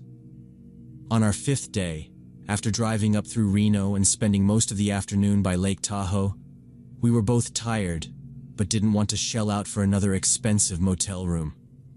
That's when Kate suggested we camp out in the national forest nearby instead. I wasn't crazy about it since I hadn't camped in years, but she said it would be more fun, just for one night, and we could catch the sunrise before moving on. We drove down a gravel service road off the main highway, searching for somewhere out of sight. We passed the official campgrounds, packed with RVs and noisy groups, and kept going until we found a small dirt clearing surrounded by thick pine trees. There were no other cars, no fire rings or picnic tables, just enough flat ground for our tent and a faded log for sitting. It felt private, a little wild, but safe enough. The air was still warm from the day, but the shadows from the trees were already getting long. Kate stepped out and said, "This is perfect. Let's do it here." We unpacked our gear, working quickly because the sun was almost down. She hammered in the stakes while I set up the camp chairs and rolled out our sleeping bags inside the tent. Everything smelled like dust and pine sap. There were a few birds still calling in the trees, but otherwise it was dead quiet. Once the tent was up, Kate walked around to check for rocks and poison oak. I wandered over to a big stump at the edge of the clearing and pulled out my phone to try for a signal. No luck. I held it up, tried turning it off and on, but got nothing. "No service," I called, and she just shrugged. "Doesn't matter. That's the point." We ate cold sandwiches from a cooler, drinking warm sodas, talking about the rest of the trip. I tried to relax. The place was really quiet, a little too quiet after being around people for days. I kept noticing how far we were from the road, how you couldn't see any lights or houses at all through the trees. When the sun finally dipped behind the ridge, the temperature dropped fast. Kate put on a hoodie and started up a little lantern, the kind you twist to turn on. Its glow barely lit the inside of the tent, but we left it near the entrance while we sat outside for a while. It was almost completely dark when we heard a car pass far away, the only sound besides the breeze. The sky had cleared up and the moon was out. It should have felt peaceful, but I kept checking the edge of the clearing, expecting to see headlights or a ranger coming to tell us to leave. Nothing happened. Kate finished her drink, tossed the can in a bag, and suggested we go to bed early to wake up before sunrise. I agreed. We put everything away, zipped up the tent, and crawled into our sleeping bags. I lay there for a while listening to her breathing, hearing the occasional creak of the trees. It was so dark outside that you couldn't even see your hand in front of your face. I turned over a few times trying to get comfortable, feeling every root and rock under my sleeping pad. Kate mumbled something about bears, half asleep, and I laughed, saying we had nothing to worry about out here. Eventually, I drifted off. Around 2 a.m., I woke up with my mouth dry and my heart racing. I couldn't tell why I'd woken up, but I felt suddenly alert, like I'd heard something. The tent was pitch black except for the faint blue glow of Kate's watch. I realized she was awake too, her breathing different, her eyes open. She whispered, "Did you hear that?" I waited, holding my breath, but heard nothing at first. Then I noticed the silence. The forest was completely dead. No insects, no wind, not even the small birds we'd heard earlier. It was a thick, unnatural silence that felt heavy on my ears. Just as I was about to tell her it was nothing, there was a sharp crack of a branch from somewhere behind the tent. It was not close, but it was clear. Kate gripped my arm. We stayed still, listening as the sound faded, and then came again, this time from a different direction. Leaves rustling, slow and steady, like someone was walking in a wide circle around our tent. The steps would stop for a few seconds, then start up again, but always from a different side. I reached over, found the flashlight, and held it but didn't turn it on. We both sat completely still, hardly breathing, straining to pick up anything. Footsteps, voices, an animal. But it didn't sound like an animal. The steps were too careful, never running, just shifting from one spot to another. The rustling would stop for a minute, making us wonder if whoever or whatever it was had gone away. Then suddenly, another branch snapped, this time closer to the front of the tent. Kate's nails dug into my arm. She whispered, "What do we do?" But I didn't answer. I just held the flashlight, keeping my eyes fixed on the wall of the tent, watching for any shadow or shape. The air inside the tent felt warm and stale. I heard the faint sound of breathing, not Kate's, not mine, coming from outside, just a few feet from where my head was resting. We waited, frozen, listening as the footsteps started again, slower now, circling us. The tent fabric shifted slightly, like a breeze or a hand had brushed against it. I felt a drip of sweat run down my back, and all I could do was keep listening. I carefully reached for the zipper, moving slow so it wouldn't make too much noise. My fingers shook as I pulled it down, just a few inches, enough to peek through. I pressed my face against the opening, waiting for my eyes to adjust to the dark outside. At first, I saw nothing, just the outlines of the trees and the empty space beyond our little clearing. But the footsteps didn't stop. They moved in a wide arc, never coming straight toward us, always staying maybe 20 feet out. The crunch of leaves and the crack of twigs kept going, steady and slow, like someone pacing in a careful circle. I held my breath, staring out into the shadows, trying to pick out a shape, anything that looked like a person. Nothing moved, but the sounds made it clear. There was someone out there. The steps would go quiet for a bit, then start again from another spot, closer or farther, but never all the way gone.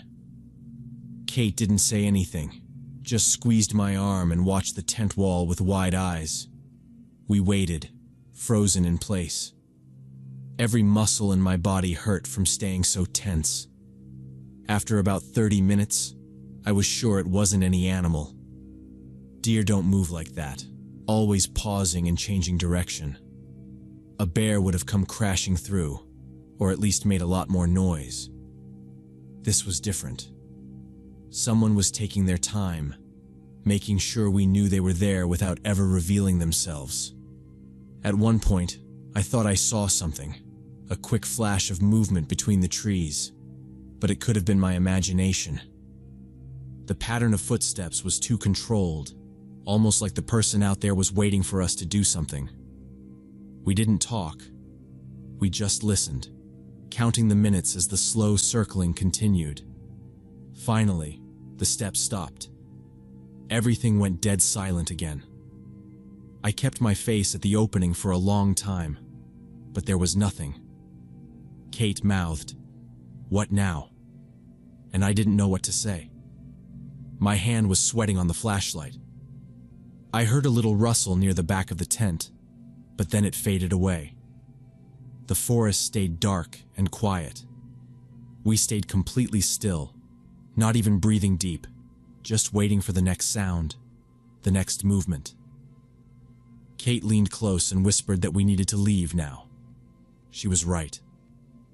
I nodded, and we moved fast but careful, rolling up our sleeping bags and shoving them in our packs, grabbing only what we needed: phones, wallets, keys, flashlight.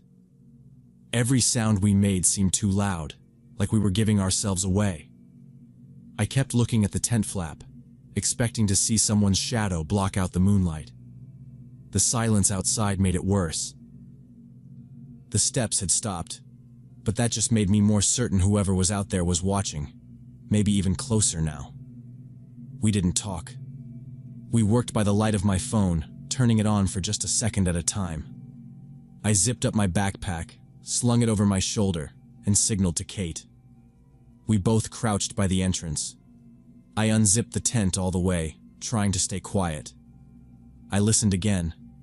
Nothing. The air was still, the trees unmoving. I stepped out first, sweeping the flashlight in a low arc across the ground. Nothing but pine needles and a few rocks.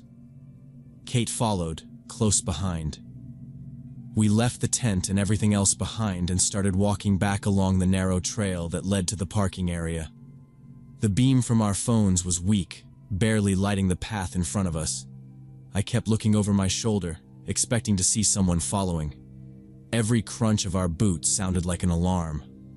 We tried to move as quietly as we could, but branches snapped underfoot, and the brush rustled as we pushed past it.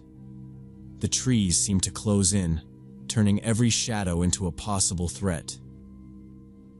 After a few minutes, I realized how far we really were from anyone. The nearest campground was miles away. The dark was so thick it felt like we were walking underwater. Kate whispered, "I think someone's behind us." And I turned, but saw nothing. Still, I couldn't shake the feeling we were being watched. Sometimes I thought I heard footsteps on the trail behind us, matching our pace. But when we stopped, it went quiet. The 40-minute hike back felt like it lasted all night. Every sound made me jump. A bird flew out of a bush and we both nearly screamed. Once, a stick cracked somewhere off to the left and we froze, lights off, holding our breath. We waited for a minute, then moved on. The trail twisted through the woods, and the little bit of moonlight disappeared as clouds moved in. My hands were shaking so bad I could barely hold my phone. Kate kept looking over her shoulder, sometimes walking backwards for a few steps before turning around again. We never saw anyone. But we never stopped feeling like someone was out there, moving just out of sight.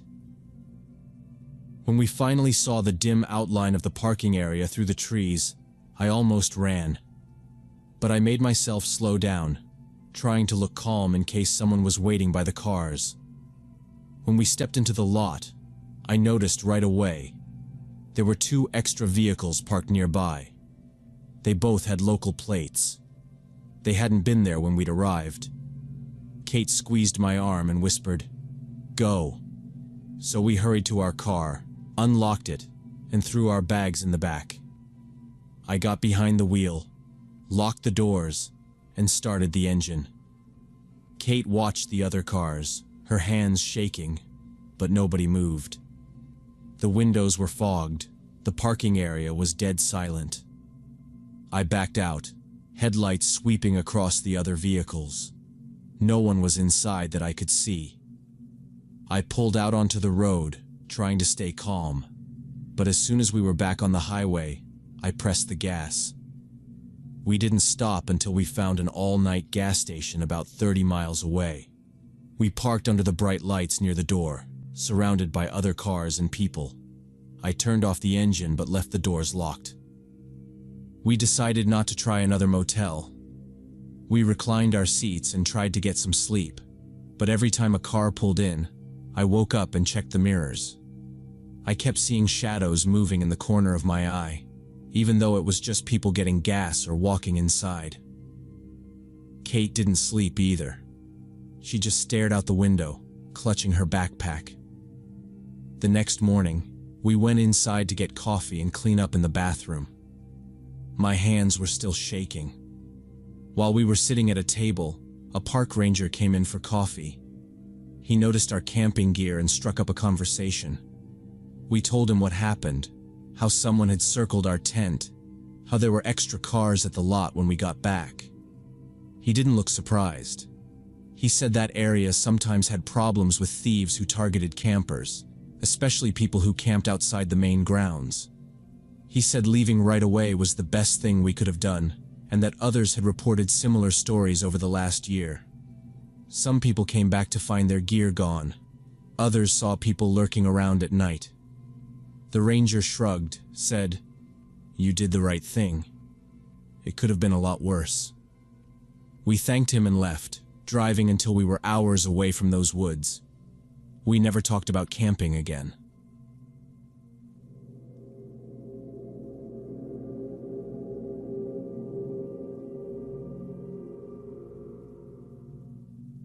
When I was 15, my dad, stepmom, and little sister Grace went on this ski trip out to a mountain resort in Colorado.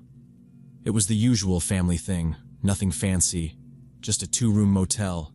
One of those long, 2-story buildings with rough carpet and thick metal doors you have to yank hard to open.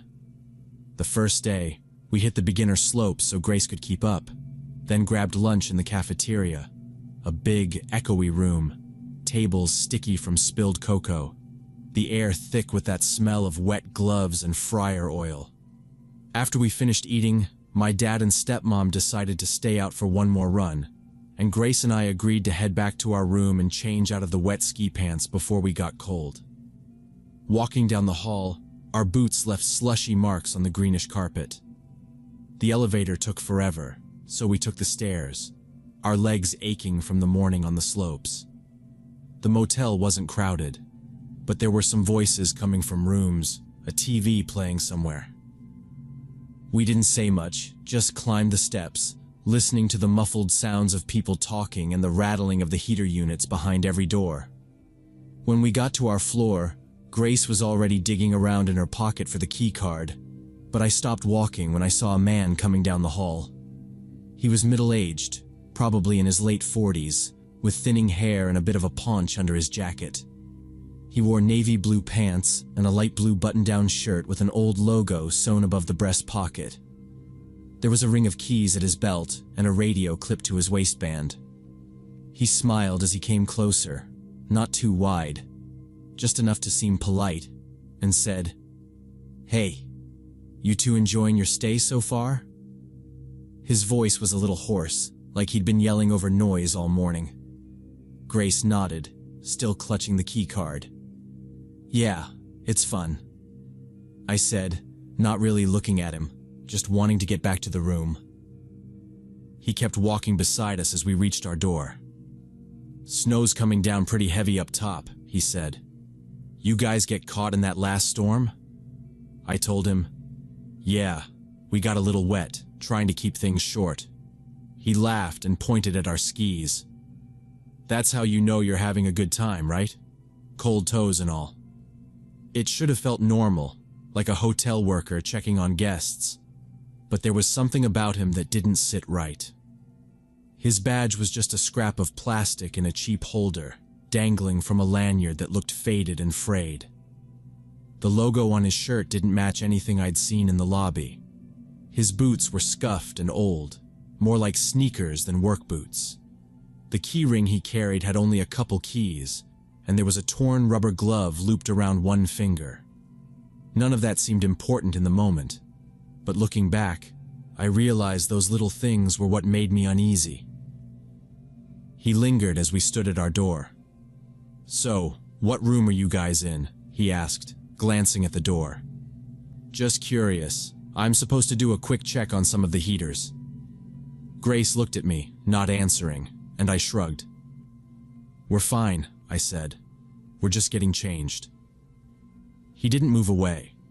Instead, he stepped over so he was right in front of our door, close enough that I could see the stubble along his jaw.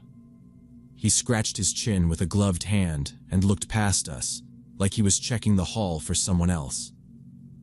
"Actually," he said, "do you mind helping me for just a second? I need a hand in the room next to yours."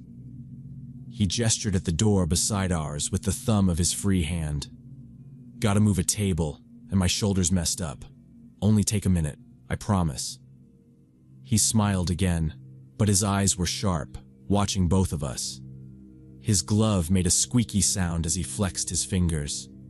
I glanced at Grace and saw her step closer to me, her hand wrapped tight around her keycard. She was trying to look calm, but she kept glancing down the hall, probably hoping someone else would come by. The hallway was empty though, just the humming of the vending machine at the far end and the muffled sound of running water from one of the bathrooms. The light above us flickered, buzzing faintly. The man didn't wait for an answer. He turned his body so he blocked our room, standing right in front of the door, one hand on his belt, the other gripping that bunch of keys in the rubber glove. "Just need a little help, that's all," he said again, softer this time.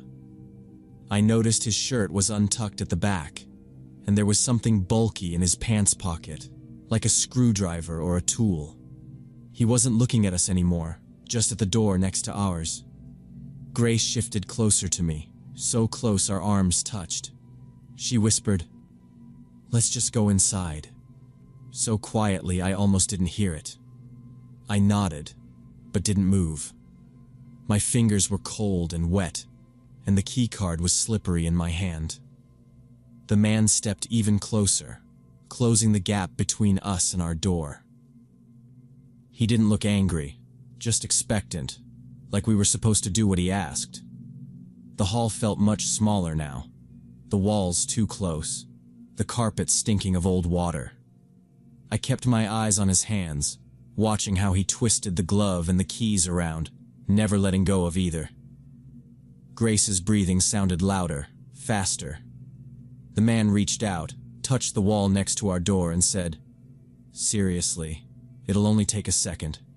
You seem strong, kid. Could really use a hand." He grinned, showing crooked teeth. Grace pulled my sleeve. I didn't say anything. Neither of us moved, just stood there while he waited. I cleared my throat and said, "Sorry, we can't. We really need to get changed." My voice sounded thin in the empty hallway. I tried to keep my tone polite, but firm, just like my dad had told me to do with strangers who seemed off. The man's face stiffened a little, his smile fading, and he stopped fidgeting with his keys. "It's just a quick favor," he said. "I've already started. It won't take more than a minute. You won't get in trouble, promise." He leaned in, lowering his voice. "Come on, I really need a hand." He was still standing in front of our door, not budging. The friendly attitude from earlier was gone, and now there was something tense about him, like he was holding in frustration. He glanced over his shoulder as if checking to make sure no one was coming, then back at me and Grace. "It's nothing. Just have to shift a little table," he said again, his voice flat. The hall was still empty, no one coming or going. I felt Grace's hand shaking on my arm. The man kept looking at us, staring way too hard, and my whole body tensed up. I shifted my weight, blocking Grace with my arm. "We really need to go inside now," I said. He didn't move. Instead, he took a step even closer, close enough that I could smell old sweat and something chemical, maybe cleaning fluid. He looked at me for a second like he was about to argue, then reached for the door handle, fingers wrapped tight around his keys. His eyes flicked up and down the hall again, face tense and impatient. Without thinking, I shoved Grace behind me and grabbed the door handle first. I yanked the door open and pushed Grace into the room, nearly tripping over her boots as we tumbled inside. I slammed the door shut behind us and twisted the deadbolt as hard as I could. My heart was pounding so loud I could barely hear anything for a second. The man outside didn't yell, but his voice came through the door, low and angry. "Hey, I'm not finished. Just open up. I need a hand, that's all." He knocked twice, sharp and fast, then started jiggling the handle, harder each time. Grace sat on the bed furthest from the door, hugging her knees. I joined her, staying as quiet as possible. The man outside kept trying for a minute, knocking and calling, voice rising and falling, switching between calm and irritated, like he couldn't decide how to act. At one point, he said, "I'll be back in a minute. Just open up when you're ready, okay?" His footsteps faded, but I didn't move. Grace whispered, "Is he gone?" I shook my head. We waited, listening to every creak, every door slam down the hallway. 10 minutes passed, then 20. I finally stood and peered through the little peephole. The hall was empty again, silent except for the hum of the vending machine at the far end. We grabbed our coats, shoes half on, and sprinted down the hall, taking the stairs two at a time. We didn't talk, just ran. When we got to the lobby, we burst into the restaurant area where our parents were sitting at a little table with drinks. My dad was halfway through a beer, my stepmom stirring sugar into her coffee. They both looked up, startled. Grace's face was pale, and she started crying as soon as she saw them. I tried to explain, but the words came out in a jumble. "There's a guy, maintenance, he wouldn't leave us alone, tried to come in." My stepmom stood up right away and marched to the front desk, not even grabbing her jacket. My dad pulled out his phone and called the number for hotel security, speaking in a low, steady voice. I saw the manager hurry out from the back office, clipboard in hand, and he listened as my stepmom described the man. Middle-aged, blue shirt, cheap badge, gloves, rubber gloves, keys. The manager looked concerned. He checked his list and called someone on the radio. 5 minutes later, a security guard showed up and walked us to a small office behind the lobby. They asked us to repeat everything. Grace sat on a plastic chair, wiping her eyes, while I told them what happened. The manager explained that all their maintenance staff were young college guys, mostly locals, and nobody matching the description worked at the resort. He checked their schedule again, called a supervisor, then finally told us flat out that nobody like that should have been on our floor. The police showed up after maybe half an hour. They took our statements, walked the hallways, and asked if we'd noticed anything else. A car, a name, any detail. I remembered the frayed badge and the rubber gloves, but that was it. My dad was calm, but I could see the tight line of his jaw as he spoke to the officers. Grace was quiet, just looking at the carpet. We spent the rest of the evening in the main lodge, drinking hot chocolate and watching people play cards by the fire. The man was never found, and the police said they would keep an eye on the property, but it sounded like they'd seen things like this before. By morning, everything looked the same as it always did. Skiers coming and going, parents laughing with their kids in the breakfast room, the lobby full of people heading out for the day. But I kept watching every stranger who walked by, checking every face, every maintenance badge. On the drive home, Grace fell asleep in the back seat, and my dad told me quietly that I did the right thing by trusting my gut, not letting anyone into the room. I kept thinking about how close we'd come to something bad, how easy it would have been to just go along with someone who acted like they belonged. Now, every time I stay at a hotel or pass someone in a uniform, I check for the little details, badges, names, the way they look at the door.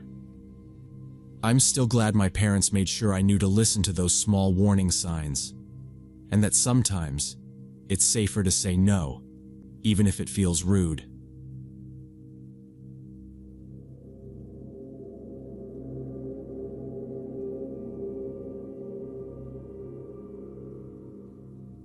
Last September, I drove out to Mount Hood National Forest for my annual mushroom hunt.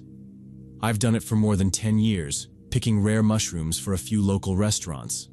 It's something I know inside and out. That year, the rains had been steady for weeks, so I knew the chanterelles would be out, and if I got lucky, maybe some truffles too. I always go to the same valley, about 5 miles from the nearest trail. Not many people even know about it. That's why it's good. The forest is thick, and the valley is steep on all sides. But I know every bend and stump in those woods better than I know my own backyard. The plan was simple. 3 days, just me and my dog. Camp set up next to a shallow creek, away from the wind. I got there just after noon, parked at the same little turnout that barely fits my old Tacoma, then carried my gear down the slope.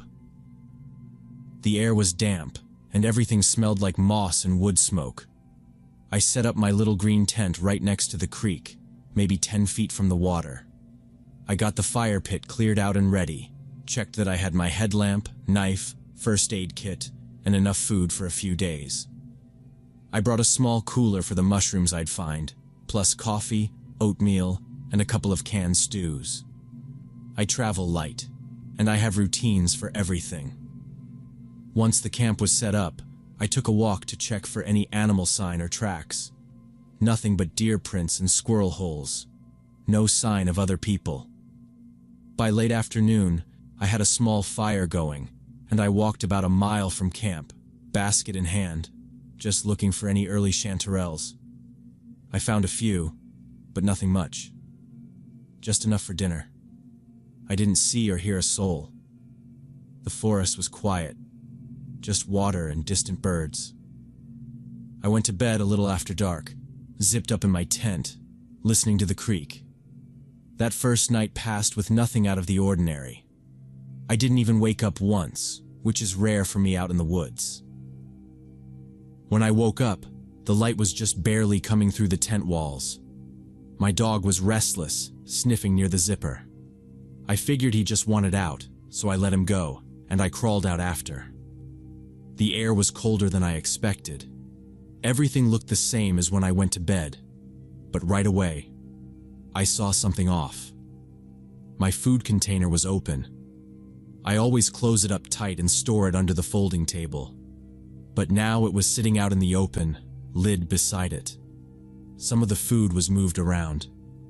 The pack of jerky and a can of beans were on the ground a few feet away. None of the food was missing or torn up. Just moved. At first I thought maybe it was a raccoon, but raccoons always make a mess, and there was no sign of chewing. And the container itself was clean, not muddy, not tipped over. Then I saw the branch.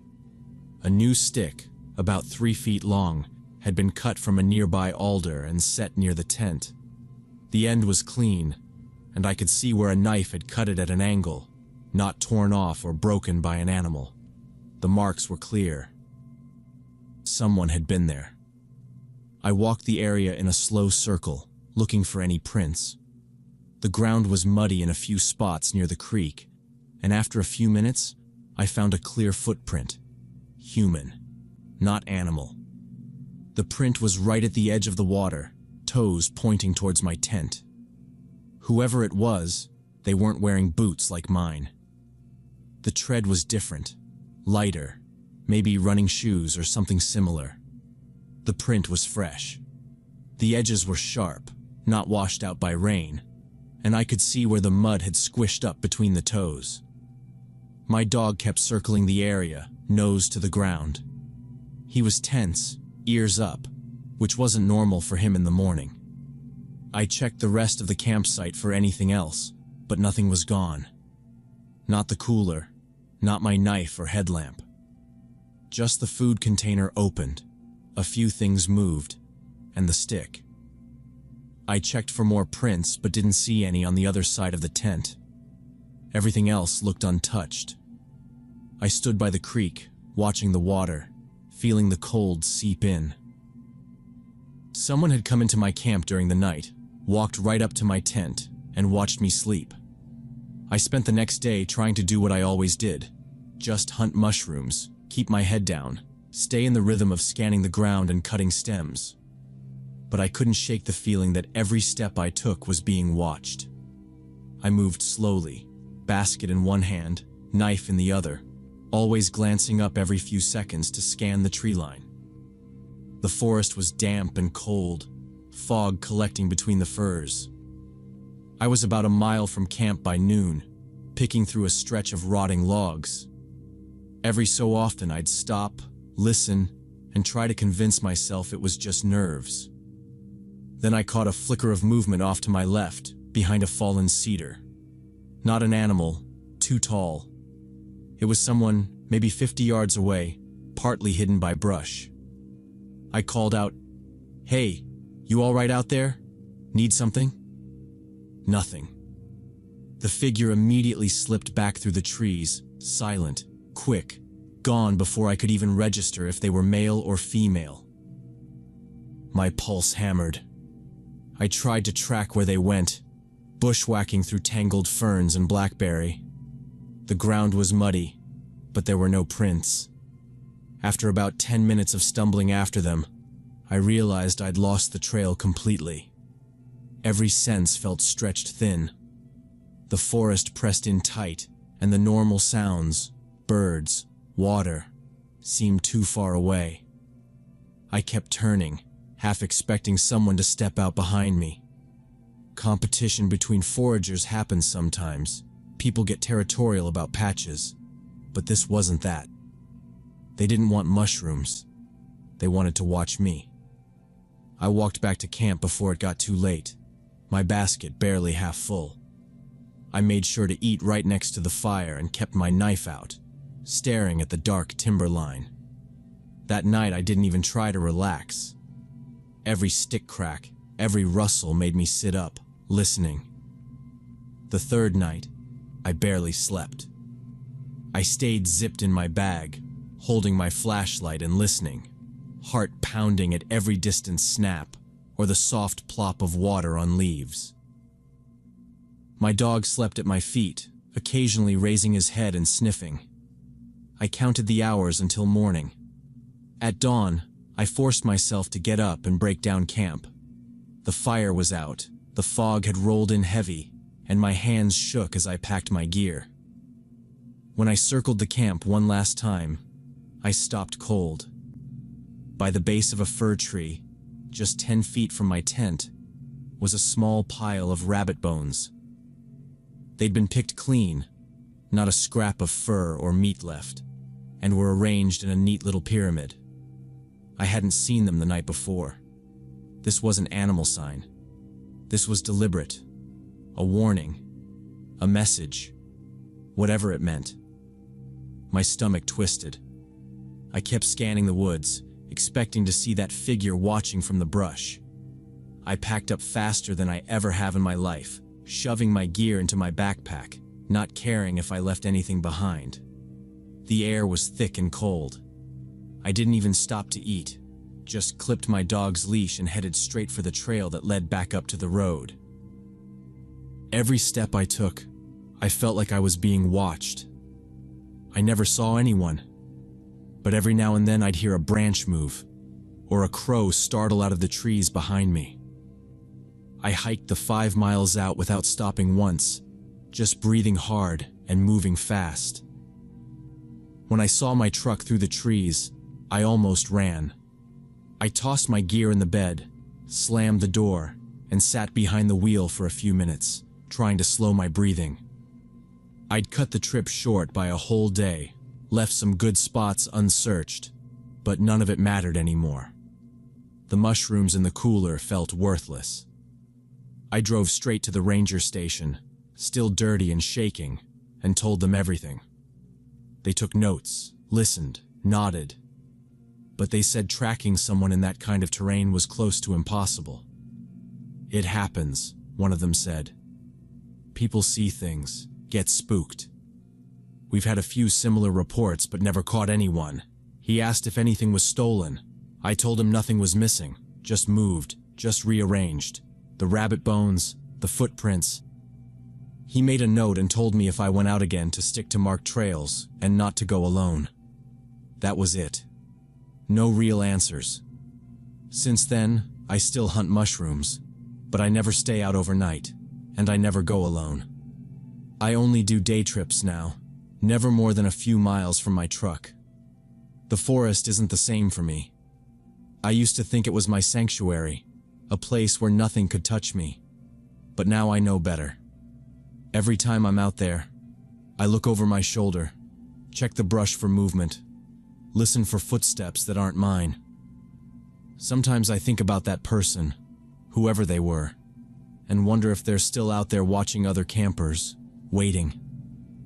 I wonder if they picked me by accident, or if they were looking for someone all along. The thought that I might have been picked as prey instead of just running into a territorial argument is the part that keeps me awake at night. There are predators in those woods, but not all of them are animals.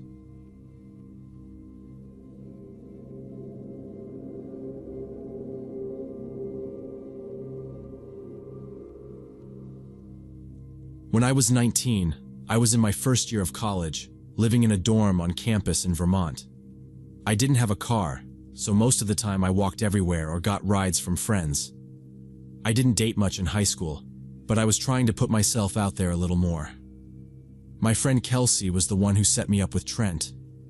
She said he was a good guy, super smart, already a second-year med student at UVM, and that I'd like him. I didn't know much about him except what Kelsey told me, but when he texted me, he was polite and sounded easy to talk to, so I said yes to a coffee date. He picked the place right on campus. When I showed up, I recognized him right away. He was tall and well-dressed, hair slicked back, expensive watch. He smiled at me as soon as I came in, stood up, and pulled out my chair. The coffee shop was busy but not too loud.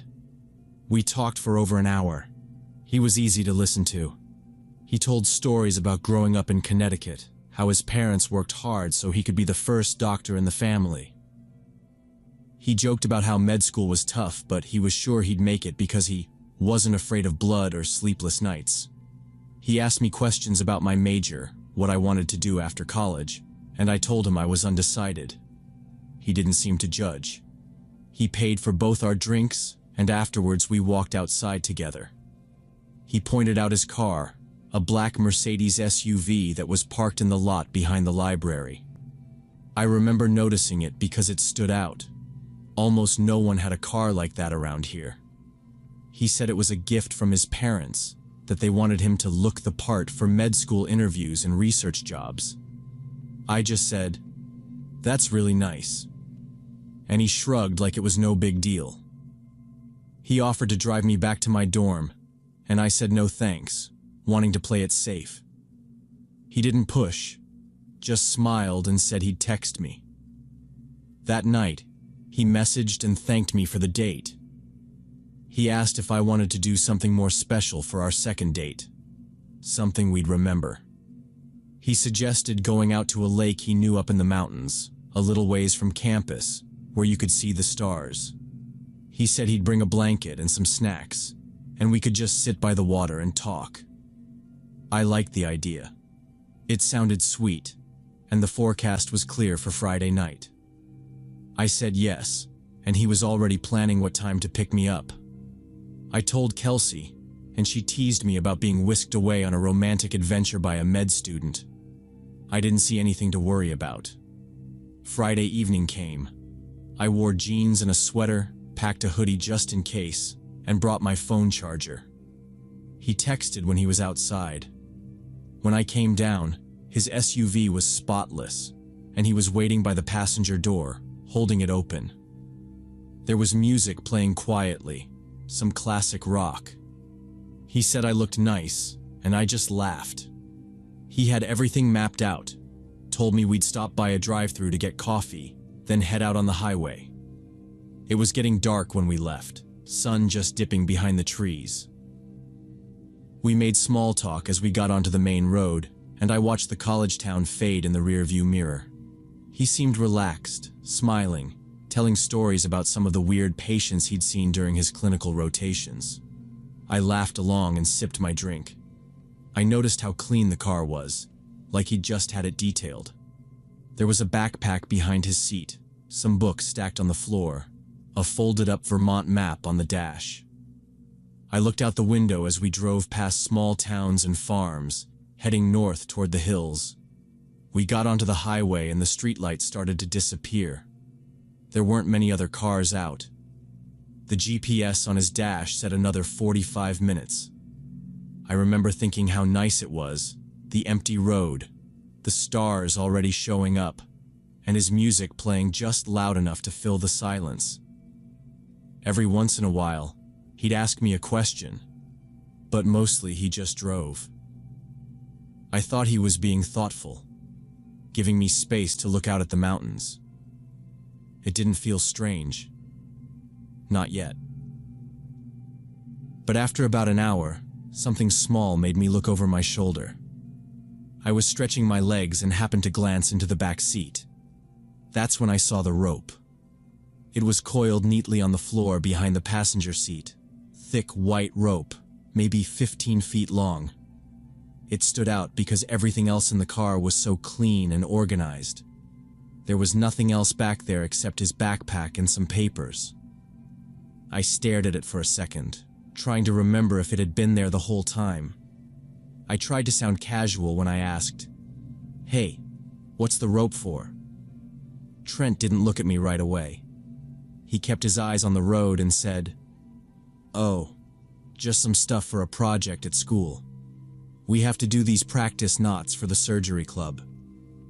Then he changed the subject, asking what kind of music I liked. His voice was flatter than before, and he turned the volume up a little. He didn't smile again after that.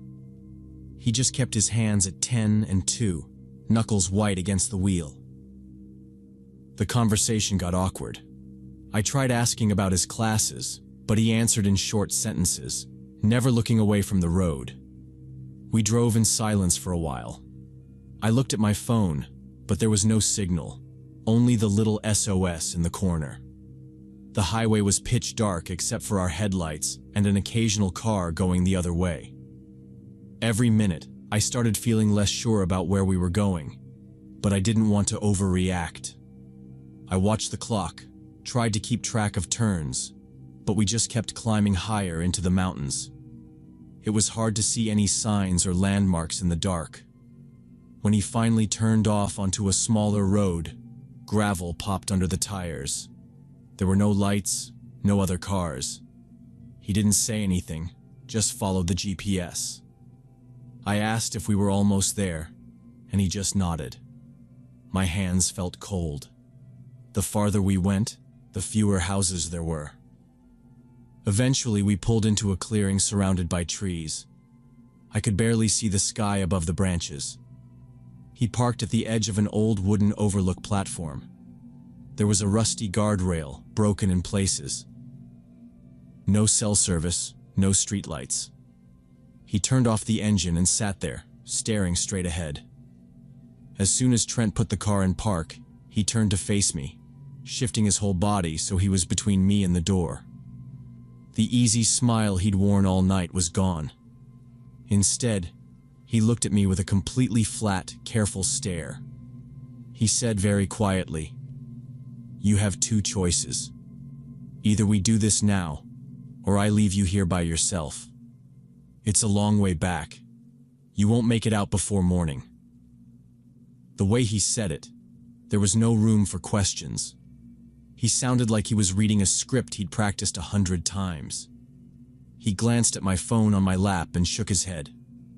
No signal. I made sure. He didn't raise his voice. He didn't act angry or impatient. He was just stating facts, watching me for my reaction. I felt myself start to shake but tried not to show it. I looked past him, out at the woods, trying to see if there was anything out there. Maybe a path, a house, a light. Nothing but black trees and that broken old platform. I thought about opening the car door and running, but my mind was already picturing him catching me before I could get 10 steps. He didn't move, just sat there, hands on his knees, waiting for me to answer. I tried to keep my voice from cracking. I asked, "Why are you doing this?" He just looked bored and said, "I drove you all the way out here. It's not for free. You want to go home? You know what to do." It was so matter-of-fact I felt sick. The quiet around us pressed in. My mind was racing, but every option led nowhere. The nearest road was miles away. It was already freezing, and I was in sneakers and a sweater. I could try to scream, but who would hear me? There were no headlights coming up the gravel drive, no distant cars, no sounds except Trent's breathing and the ticking of the cooling engine. He waited, eyes fixed on me, still blocking my way out. I realized then he'd planned every detail, what to say, where to take me, even how long to wait for my answer. I told him I needed a minute to think. He seemed satisfied by that, leaning back and staring at the ceiling, humming to himself. I tried to steady my hands. I looked around the car for anything I could use as a weapon. My keys, maybe, but he was too close. I considered trying to run, but the second I reached for the handle, he'd grab me. I tried to stall, asking, "Has anyone ever found out about this before?" His lips curled up in a smile that didn't reach his eyes. "No one's going to believe you if you say anything. I've done this before. Most people just want to get home." He said it like he was talking about some business deal, not what he was threatening to do. He went on, talking more to himself than to me. "It's simple. You get a ride, I get what I want. That's how it works." He described meeting girls, how some of them tried to fight him or run, how it never worked out for them. The way he talked about it, there was no shame, just routine. He called it a transaction, like it was nothing personal, just how things were. I kept nodding, pretending to listen, all the while trying to come up with anything that might change what was about to happen. But the truth was, I saw no way out. In the end, I agreed. There wasn't a single other option. I told him I'd do what he wanted if he'd promised to take me home. He looked satisfied, unlocked the doors, and leaned back, waiting. I forced myself to go through with it, just trying to keep breathing, focusing on the idea that if I survived, I could warn other people. The night air was freezing and silent, and I felt like the world outside the car was even colder than what was happening inside. He was businesslike, barely even spoke once he got what he wanted. On the drive back, Trent acted like nothing happened. He hummed along to the radio, tapped the steering wheel, eyes fixed on the road. I stared out the window, watching the mountains and forests pass by, trying not to cry. I just wanted to get home. We stopped once at a gas station restaurant, and he told me to freshen up. I took my phone, locked myself in the bathroom, and texted Kelsey everything. where I was, what happened, how dangerous he was. She replied immediately, promising to come get me if I needed it, and to warn everyone she knew. I stayed in the bathroom until I was sure he was paying for coffee and not watching the door. I waited until a couple came in, then slipped out and got into the car. I barely spoke on the ride back. He dropped me at the corner near my dorm and drove off without looking back. That night, I stayed at Kelsey's room. She let me sleep there, and by morning, half our friend group knew what happened. Kelsey started messaging everyone she could, telling them to avoid Trent. Other girls came forward, saying he'd been creepy or pushy, but never anything like what I described. I never went to the police. I told myself it was because I'd consented, even though I hadn't, not really. It was just survival. I didn't want to answer questions, to have people look at me like I'd made it up or done something wrong. For the rest of that semester, I saw Trent a few times on campus, always from a distance. He'd look right past me. I never spoke to him again. Sometimes I'd hear rumors about him dating someone new, and I wanted to say something, but I couldn't. My friends did what they could, spreading the word quietly. I changed my routine, avoided walking alone at night, stopped trusting rides from people I didn't know well. Sometimes I'd see his SUV parked near the med school, spotless and black, and I'd feel sick all over again. Looking back, I know he counted on me staying silent, on everyone else staying silent too. That's how he kept getting away with it. He didn't need to hide in the shadows or use weapons, just dinner dates, coffee shops, and the right words at the right time. I learned that not every predator looks like a monster. Some just smile, pay for your coffee, and wait for the right moment to show you exactly who they are.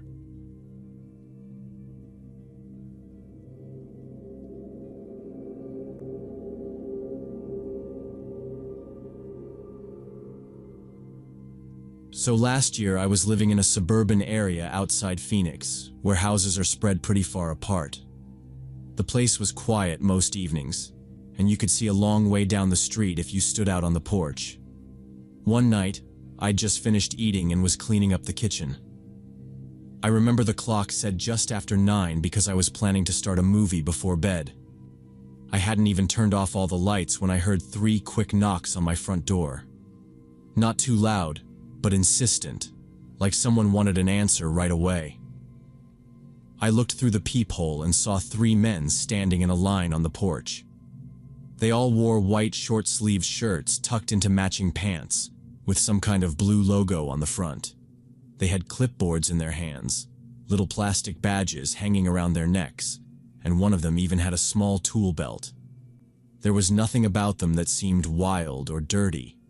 They looked neat, official, and at first glance, I just assumed it was some boring neighborhood thing. The man in the middle spoke up when I opened the door a crack and asked what they wanted. He said they were from the state health department, here to do a quick mandatory home inspection, something about new sanitation requirements. He showed me his badge through the gap in the door and held out a clipboard. The badge had a photo, a seal, his name in small print. I didn't recognize the agency, but he had that practiced voice, like he'd said this 100 times before. The 2 men behind him kept quiet, just looking around at the yard and the porch, writing on their clipboards. The one on the left kept glancing back at the street. It made me uneasy, but there was nothing about their faces or their clothes that I could really complain about. They asked if they could come in to check my water system, my air vents, just a quick look. I stood there, holding the door with one hand, the other hand still a little wet from the sink. I didn't want to be rude, but something was off. I couldn't say what exactly, but their timing, the way they didn't smile, how they all stood so close together, none of it fit. I asked if they could wait while I called the health department to double check. The guy in front nodded and stepped back. "Of course, sir," he said, and gave a little polite smile that didn't touch his eyes. The other two just kept staring around, still silent. I closed the door, locked it, and walked to the back of the house to get my phone, trying to remember if I'd ever heard of this kind of check before. I didn't know if there really were new rules or if I'd missed a notice. Either way, the whole thing was starting to make my skin crawl. Instead of calling the number on the badge, I called my neighbor Jerry. He lives about a quarter-mile down the road, retired police officer, and the kind of guy who's seen every trick in the book. He picked up right away, even though it was getting late. I told him about the three men, the uniforms, the inspection. Before I could finish, he cut me off, his voice tense. He said this was a scam going around the area for the past couple weeks. A group was dressing up like inspectors, knocking on doors, trying to get inside to rob people. He told me, plain as day, don't let them in, don't show them anything. Real inspectors never come out after dark, and they always call ahead first. He said if I wanted to be extra sure, I should ask for their vehicle ID numbers or official permits, but his advice was just to call the police right away. He repeated, real inspectors do not show up unannounced at night, ever. And if I saw anything else suspicious, I should call him, and he'd come right over. He told me to be careful and hung up, and I stood in my kitchen for a second, feeling my heart thumping against my ribs. I put down the phone and walked back to the door, moving quiet, not sure what I'd see when I opened it again. But when I looked through the peephole, the porch was empty. I unlocked the door and stepped outside, just enough to scan the yard. All three men were gone. The sidewalk, the road, everything was empty. No cars, no movement. Nothing but the faint sound of a dog barking somewhere far off. I looked up and down the street, trying to spot anyone walking away. But there was no one there, not even a car pulling off down the long block. The only thing left was a set of muddy footprints on the concrete, already drying in the warm air, pointing back toward the road. I stayed in the doorway for a long time, staring at the empty street, listening for any sound. About an hour later, I was trying to relax on the couch, but every little noise had me on edge. It was so quiet in the house, too quiet, and I kept glancing at the front window just to make sure no one was out there. At some point I got up and went upstairs, thinking I'd just go to bed early and get the night over with. I had started brushing my teeth when I heard something outside. A dull thump. Not loud, but not normal either. I switched off the bathroom light and moved to the window at the back of the house. From the second floor, I had a clear view of the patio and the yard. The motion light out there hadn't come on, but when I used my flashlight, I saw movement near the sliding glass door. My heart sped up. One of the men from earlier was in my backyard, crouched low, prying at the door with a crowbar. He looked up at the house a couple of times but kept working, moving slow and careful, like he'd done this before. The other two men were further back, one near the big pine tree at the corner of my fence, the other closer to the alley. They were scanning the yard and the street beyond, watching for cars or people. I realized they must have circled around the block and come back through the field behind my house, using the darkness as cover. I grabbed my phone and hit the panic button on my security system, setting off the alarm. It started blaring through the house and the yard, loud enough to wake the whole neighborhood. I leaned out the window and shouted, "I'm calling the police!" The guy at the door froze for a split second, then dropped the crowbar and bolted for the fence. The other two turned and ran with him, jumping the back fence so fast they barely touched the ground. The flashlight beam caught their faces for an instant, before they disappeared into the dark, slipping away between the trees and into the empty lots on the other side. I ran back down the stairs, still shaking, and locked every door in the house again. Then I called 911. The dispatcher kept me on the line while I waited for the police, and every minute felt like an hour. I watched from the front window as the red and blue lights finally swung into my driveway. 2 officers walked the yard with flashlights, checking around the fence and the patio. One of them pointed out the marks left on the sliding door, deep scratches where the metal had scraped against the frame. They collected the crowbar from the grass and took photos of everything, including the muddy shoe prints all over the deck. The officers said this kind of thing had been going on for months. A group of criminals dressed up like different inspectors, offering phony services to get a look inside homes. They always targeted houses that were isolated, ones where older people lived alone, or where it looked like there wouldn't be much trouble. The officers explained that during the day, the suspects made a list of houses, then came back late at night to break in. Sometimes they worked the same neighborhood for weeks, sometimes just 1 or 2 nights before moving on. The pattern fit exactly what had happened at my place. They said I was lucky I hadn't let them in, and that things could have turned out much worse. I nodded and thanked them for responding so quickly. After they left, I barely slept. I kept the lights on in the hallway and sat up in bed, listening for any sound at all. Even the house settling made me jump. Early that morning, I called a locksmith and had every exterior lock replaced. I bought extra security cameras and put up motion lights in the backyard. I also reached out to Jerry, and he suggested we start a neighborhood watch group. Within a week, a bunch of us were talking over group text and having regular meetings. People started sharing footage from their doorbell cameras and stories about anyone suspicious. Jerry even handed out flyers about how to spot fake IDs and what to do if someone claimed to be from an official agency. It didn't make the fear go away right away, but it helped knowing I wasn't alone.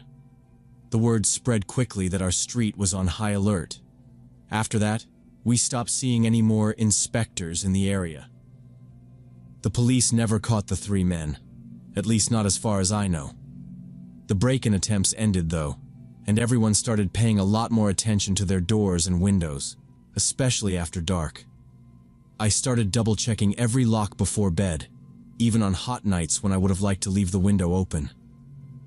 It took a while before I felt normal again, but I never let my guard down after that. Now, if anyone knocks on my door, even if they look official, I ask to see their permit through the window, and I always verify their identity before even thinking about opening up. Most people don't realize how easy it is to fake a badge or uniform. All that stuff can be ordered online for cheap, and it only takes a few seconds for a criminal to look legit.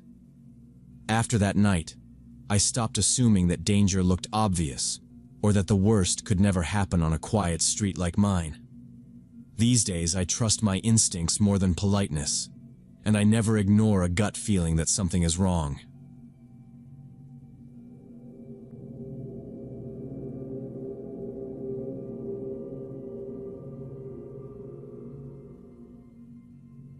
It was just another night in Boulder, one of those weeks in October where the air is sharp and cold, but not freezing yet.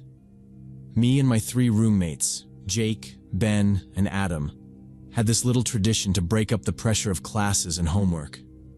After midnight, when the city quieted down and all the other students went home or to bars, we'd pile into Adam's old Subaru and just drive. No real plan, no map, just blasting music and talking crap as we curved through the mountain roads. Most of the time, we just stuck to the familiar routes, but that night, we wanted to try something new. Adam mentioned Rocky Mountain Pass, said he'd heard the views were crazy even at night. The rest of us shrugged and agreed, more for the excuse to be out of the apartment than anything else. We stopped at a gas station on the way out to grab snacks. Ben got a couple energy drinks. Jake picked out a bag of chips. The cashier asked if we were really going up there this late, but said it with a laugh, so I didn't think anything of it. The sky was clear, almost no moon, and Adam was driving, the headlights painting yellow lines through endless black. At first, everything was normal. The car was full of noise, music, the crunch of snacks, our voices.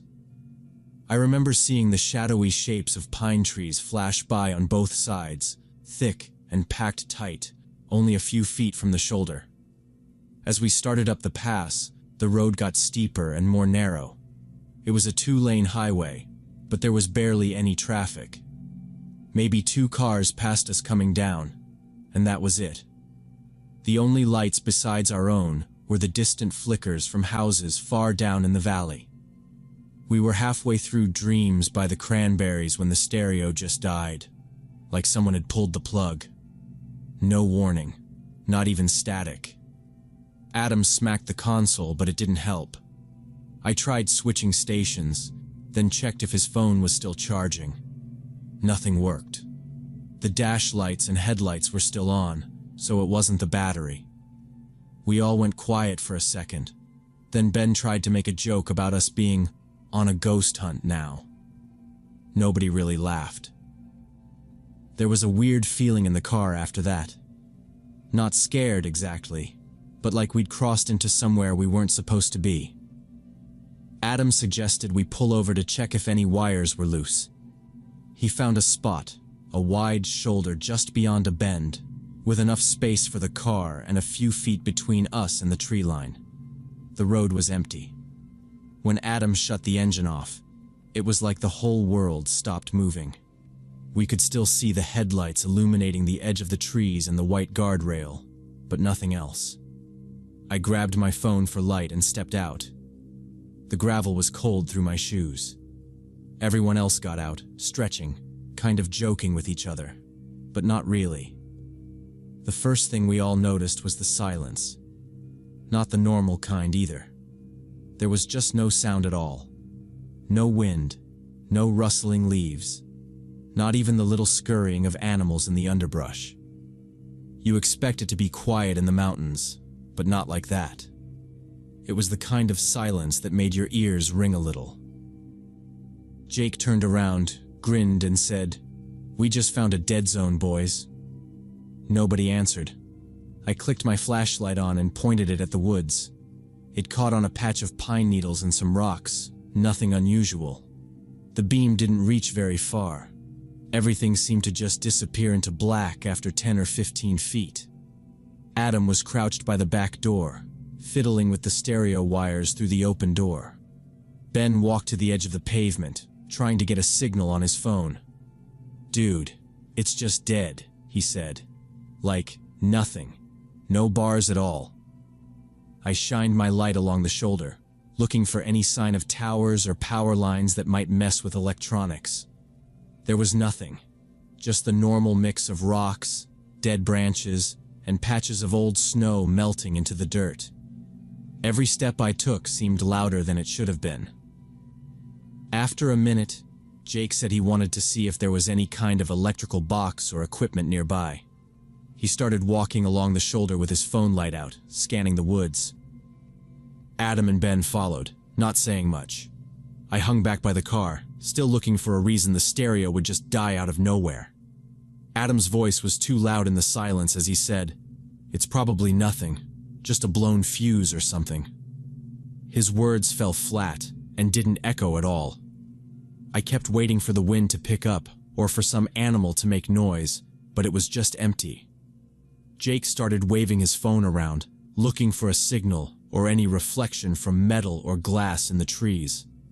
"Nothing out here, just trees and rocks," he said, coming back toward us. We started laughing a little, trying to play it off, but even our jokes sounded strange in the dead quiet. It felt like we were standing in a vacuum, like the air itself was pressing in around us. I could see our breath puffing out, slow and white in the headlights. We were just about to climb back into the car when something changed. It wasn't a noise exactly, more like a shift in the air. The silence seemed to get heavier, if that makes sense, and I realized none of us were joking anymore. Jake turned off his flashlight and stood still, staring at the trees. Adam and Ben both looked at me at the same time, like they wanted to say something but couldn't get the words out. For a second, nobody moved. We were all just frozen there, waiting for something to happen. I took a step back and asked, "Did anyone just say something?" My own voice sounded thin in the air, too loud in the stillness. Jake and Adam turned to look at me, both with the same confused look. "No, man," Jake said, his words short. Sarah was hugging herself, looking over her shoulder. "Nobody's talking," Ben added. For a second, none of us spoke. Then, in the dark, we heard it. A voice, quiet and shaky, almost exactly like Sarah's, whispering, "What the hell?" But Sarah hadn't spoken yet. It came from somewhere in the trees. Then, a few seconds later, another voice, higher pitched, said, "Did you hear that?" Jake's words from earlier. The same words, but not from him. We all froze, staring into the black between the pines, trying to see anything that could explain it. The voices kept coming, spaced out by several seconds, repeating things we'd said 5, 10, even 30 seconds before. My own voice, the same uncertain tone, echoing back at me from the woods. Sarah barely breathed, and I could see the panic rising in her eyes. "What the hell?" she whispered, this time for real, but quieter than before. Immediately, from a patch of darkness on the other side of the road, the words came back. "What the hell?" The echo sounded off, not quite right, like someone else was forcing the words out of their mouth, but not quite sure how. Adam gripped the car keys in his fist, jaw clenched tight. Ben raised his phone, like he wanted to record the sounds, but then dropped it, too scared to move. We just stood there, backs close together, all staring into the dark. Nobody wanted to say anything, because every word came back at us, out of sync, from all directions. Jake tried to whisper, "Let's get out of here." But as soon as he spoke, his voice came right back, repeating the sentence from behind us. It was as if there were invisible people in the forest, hiding just out of view, repeating everything we said, learning our voices, getting bolder with every passing second. My heart was pounding, and my hands started to shake. Then Mike kicked a rock by accident. The stone made a scraping sound against the gravel, loud in the silence. 3 seconds later, the exact same scraping sound echoed back from behind the trees to our right. Then it happened again, from behind the car, and then one more time from across the road, always a little too late, always just a little off. We all spun around, flashlights sweeping the undergrowth, but there was nothing there. Just trees, rocks, and the endless black. I tried to think of a reason. Some kind of weird echo, maybe. The rocks, the cliffs, the shape of the pass. I wanted to believe it, but I couldn't make my brain accept it. The mimic voices started overlapping, creating a soft background noise that sounded almost like a crowd. It was too much. "Back to the car," I said, and we all started moving together, slow, careful, barely breathing. Every footstep, every scrape, every short, panicked word came back to us, sometimes from the left, sometimes from deep in the woods, sometimes right behind our backs. As we reached the car, I fumbled with the handle, yanked the door open, and nearly fell onto the seat. Sarah slid into the back, pulling Jake in after her. Ben and Adam dove for the passenger side. Adam's hands shook as he turned the key. The engine coughed once, then came to life. Nobody spoke. I kept my eyes on the road ahead as Adam threw the car into drive. As soon as we pulled away from the shoulder, the headlights sweeping across the trees, I realized the voices had stopped. For a few seconds, there was just silence. About 100 yards down the mountain, the car stereo crackled, then blared back to life, picking up in the middle of the song that had cut out. I almost jumped out of my seat. Outside, I could hear the wind again, the faint noise of insects, even a distant owl. The night felt normal. I looked at the others. Jake was staring straight ahead, eyes wide, hands gripping his knees. Sarah leaned forward, chin on her arms, not saying anything. Ben kept glancing at his phone, as if expecting something else to go wrong. Adam's face was pale, but his jaw was set as he kept his eyes glued to the winding road. We didn't say much on the drive back. Boulder was sleeping when we got there, the city lights soft and warm compared to the cold black of the mountain. Nobody wanted to be the first to talk about what happened. I just remember stumbling into my room and sitting on my bed, still hearing the fake voices in my head, the strange, delayed echoes following me out of the forest. The next day, I couldn't let it go. I spent hours searching online, typing in every combination of Rocky Mountain Pass voices, echo, sound weird, delayed echo, and so on. It took a while, but I finally found a few posts in some old hiking forums, people talking about the same thing, voices echoing back in the wrong order, footsteps doubled and tripled, weird stereo and phone problems. Some called it the ghost voices effect. Most said it was caused by the shape of the rocks and cliffs around the pass, bouncing sound around in unexpected ways, sometimes delaying it by several seconds. A few even said the same thing happened to their car radios, dead spots, then everything back to normal after leaving the area. Knowing the science made me feel a little better, but not really. We never went back, even though we all told ourselves it was just a freak of nature. Sometimes, the things that stick with you aren't the things you can't explain. They're the things you understand, but still can't forget.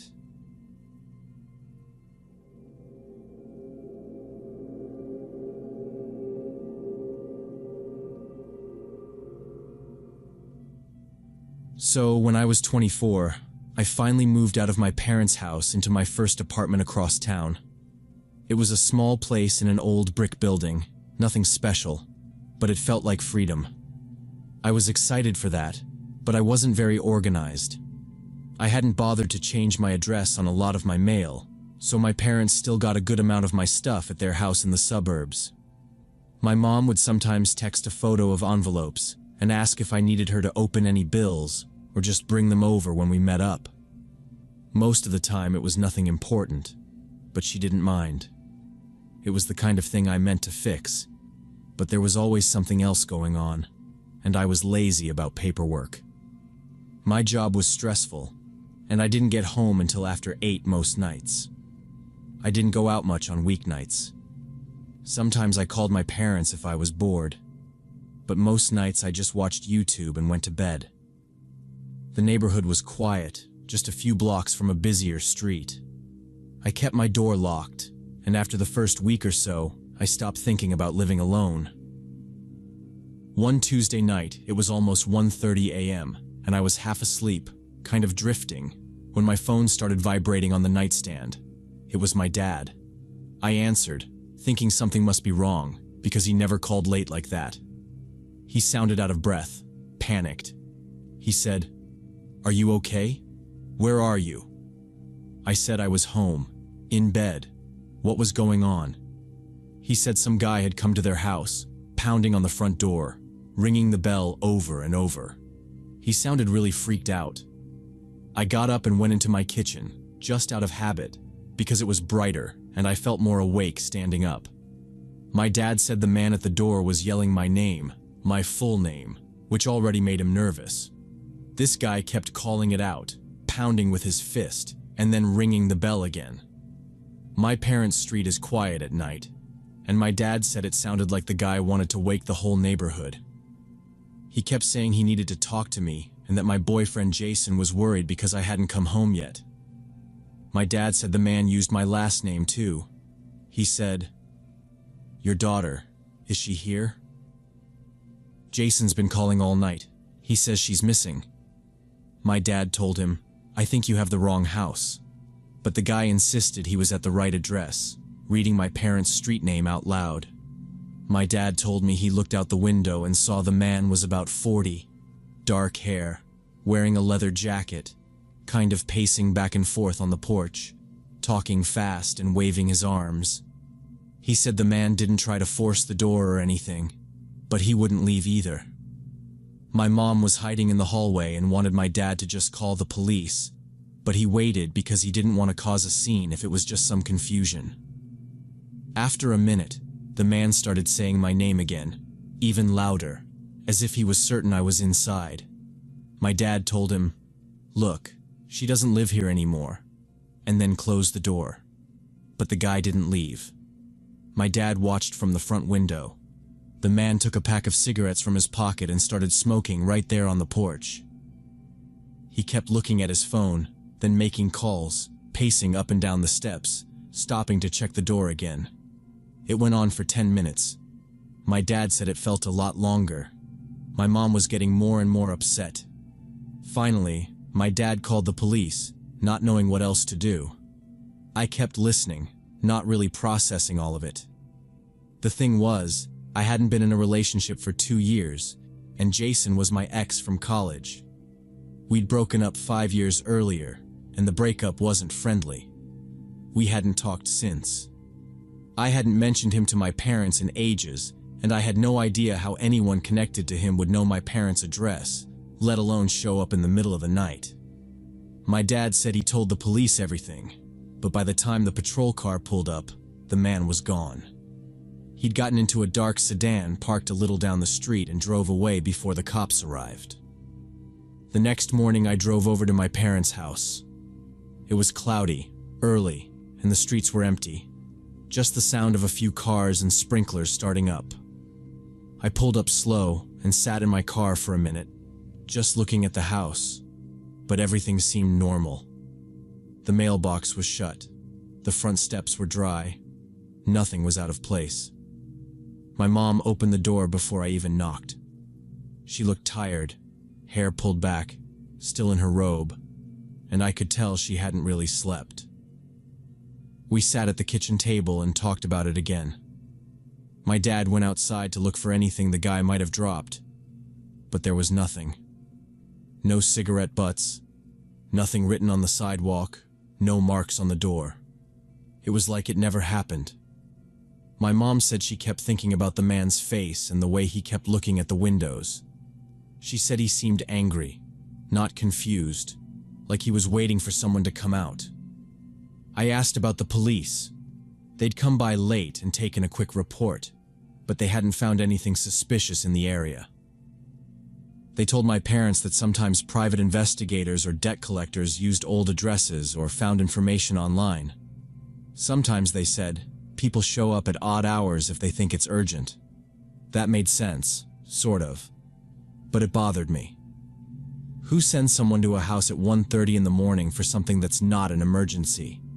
And why use Jason's name out of everyone? My parents tried to act calm, but I could tell they were still rattled, especially my mom.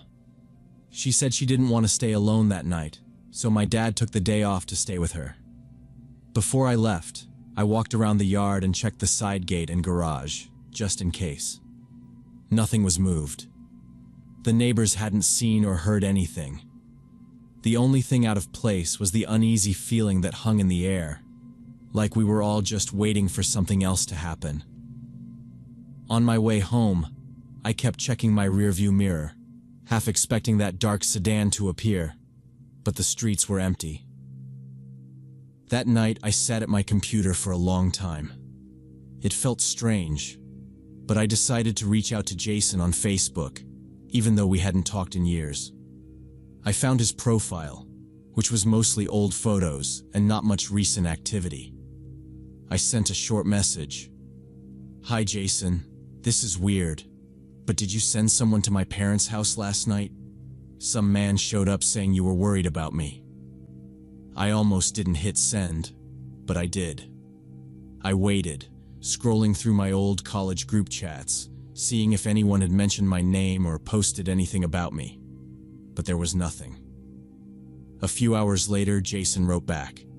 His message was short, but real. "Hey, what? No. I haven't talked to anyone about you. I didn't even know you moved. Are you okay?" I explained what happened, told him about the man and how he used Jason's name. He replied, "That's not me. I never hired anyone. Maybe it's some mistake or old paperwork. Maybe someone found our names linked somewhere online. He suggested I check my credit report and make sure there wasn't anything weird going on. It was smart advice.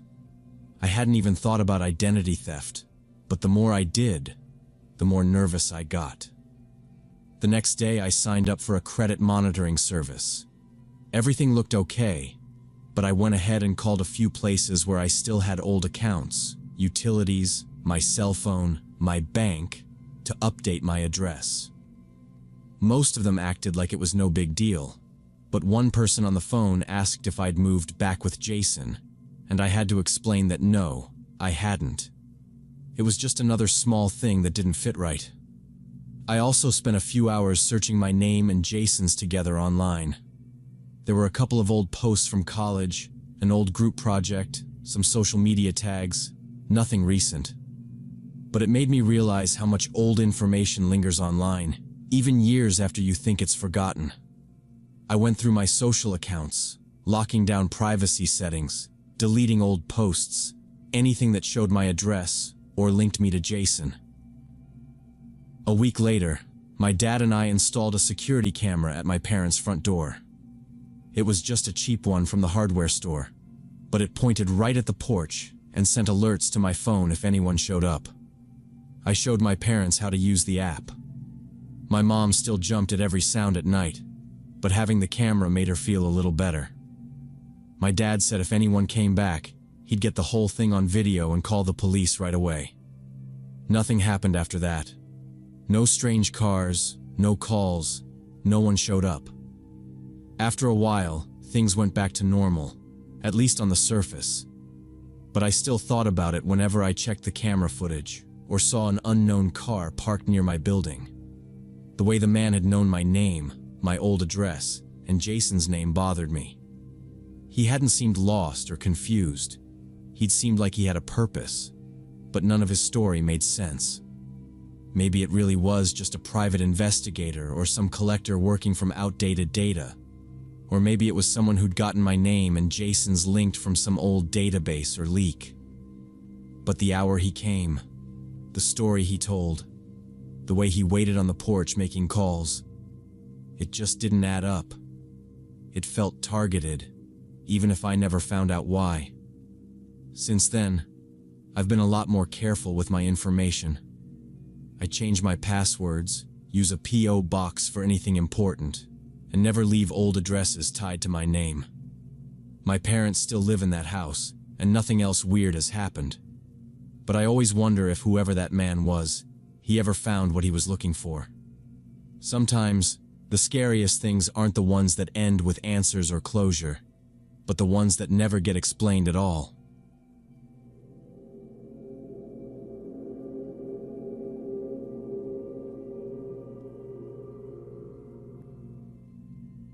When I was 26, I worked as a realtor in a rough part of Detroit. The office was on the first floor of a squat brick building wedged between a payday loan place and a pawn shop. The outside windows were always streaked with grime from the traffic, and there was a heavy metal door that buzzed open when people came in. Most days someone else was there with me, but that Tuesday, it was just me. My coworker Melissa texted at noon saying she was out sick, and my manager was in Florida for the week. The phones were slow, not many calls. I'd spent most of the day answering emails, drinking burnt coffee, and shuffling papers around my desk just to keep busy. Outside, I could hear the traffic humming, cars blaring music, a couple guys yelling at each other across the street about something small. I looked at the clock every few minutes, hoping the hour would move faster. It was about 4 p.m., an hour before closing, when the front door buzzed and this guy walked in. I noticed him right away.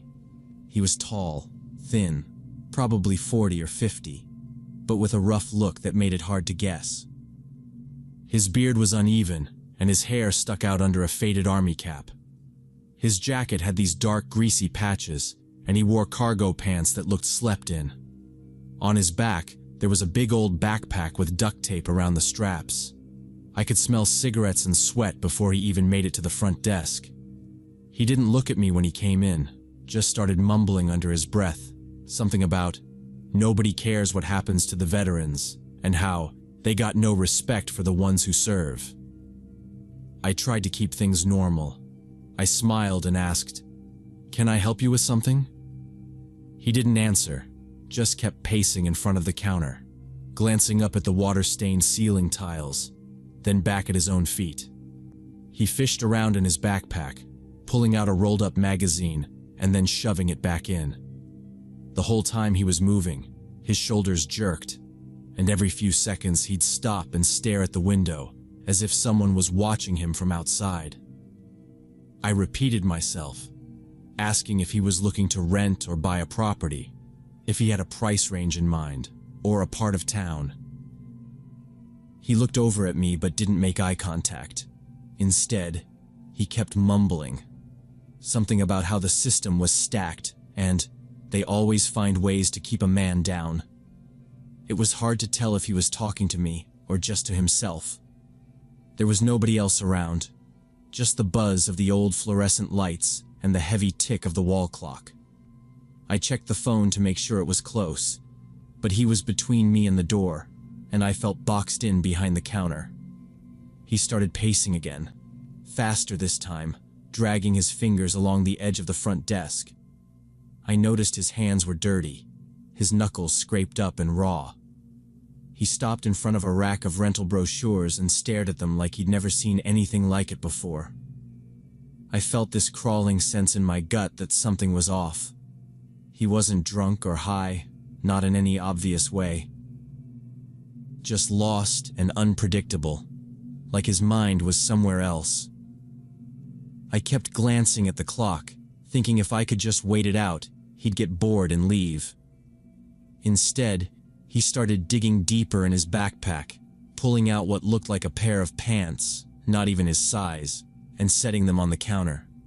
Then he took out a bundle of tangled cords, a phone charger, some old remote control, and a plastic bag with a cracked tablet inside. He lined these things up on the counter, talking to himself in short bursts. These are worth something, and people owe me, always taking. I asked him gently if he needed help, or if he was waiting for someone. He ignored that, his fingers moving restlessly from one item to another, finally settling on the tablet. He held it up and shook it, frowning at the dead black screen, then muttering, "They shut me out. Don't want me to have nothing." He looked over at the office computer, an old desktop next to my desk. His eyes went sharp for a second and he asked, "Can I plug this in?" He held up a weird-looking charger and pointed at the tower under the desk. I shook my head. "Sorry, we can't let people use the office equipment. It's company policy." I tried to sound polite, but inside I was tense. He didn't seem to hear me. He leaned over the counter a little, waving the charger and repeating, "It'll just take a minute. People got no reason not to help." When I said no again, a little firmer, he dropped the tablet hard on the counter and it bounced, almost falling to the floor. He started rummaging again, voice rising. He said, "You know, people owe me. They take and take. This place, this whole city, people don't pay what they owe." I watched his hands, wondering if he was going to throw something or just keep making a mess. My phone was over on the desk, out of reach, and the exit was behind him. I looked at the clock again, realized there was still half an hour to closing, and started thinking about how to get him out without making him angry. The street outside was empty. Nobody would hear if I yelled. I stood up slowly, hoping he'd take the hint, but he didn't look at me. He just kept mumbling, shifting his weight from one foot to the other, talking about money and being owed, his hands never still. I moved a little closer to the desk, eyes on the phone, waiting for a chance to grab it if things got worse. Just as I was trying to figure out how to get to my phone without drawing attention, the front door buzzed again. I turned and saw Mike coming in, the folder in his hand, looking tired and a little annoyed. He stopped just inside when he saw the guy and the mess on the counter. Mike gave me a look, eyebrows raised, and then set his folder on the filing cabinet. "Hey man, everything all right in here?" he asked, keeping his tone easy. The guy didn't answer. He just glared at Mike, then at me, then back at Mike.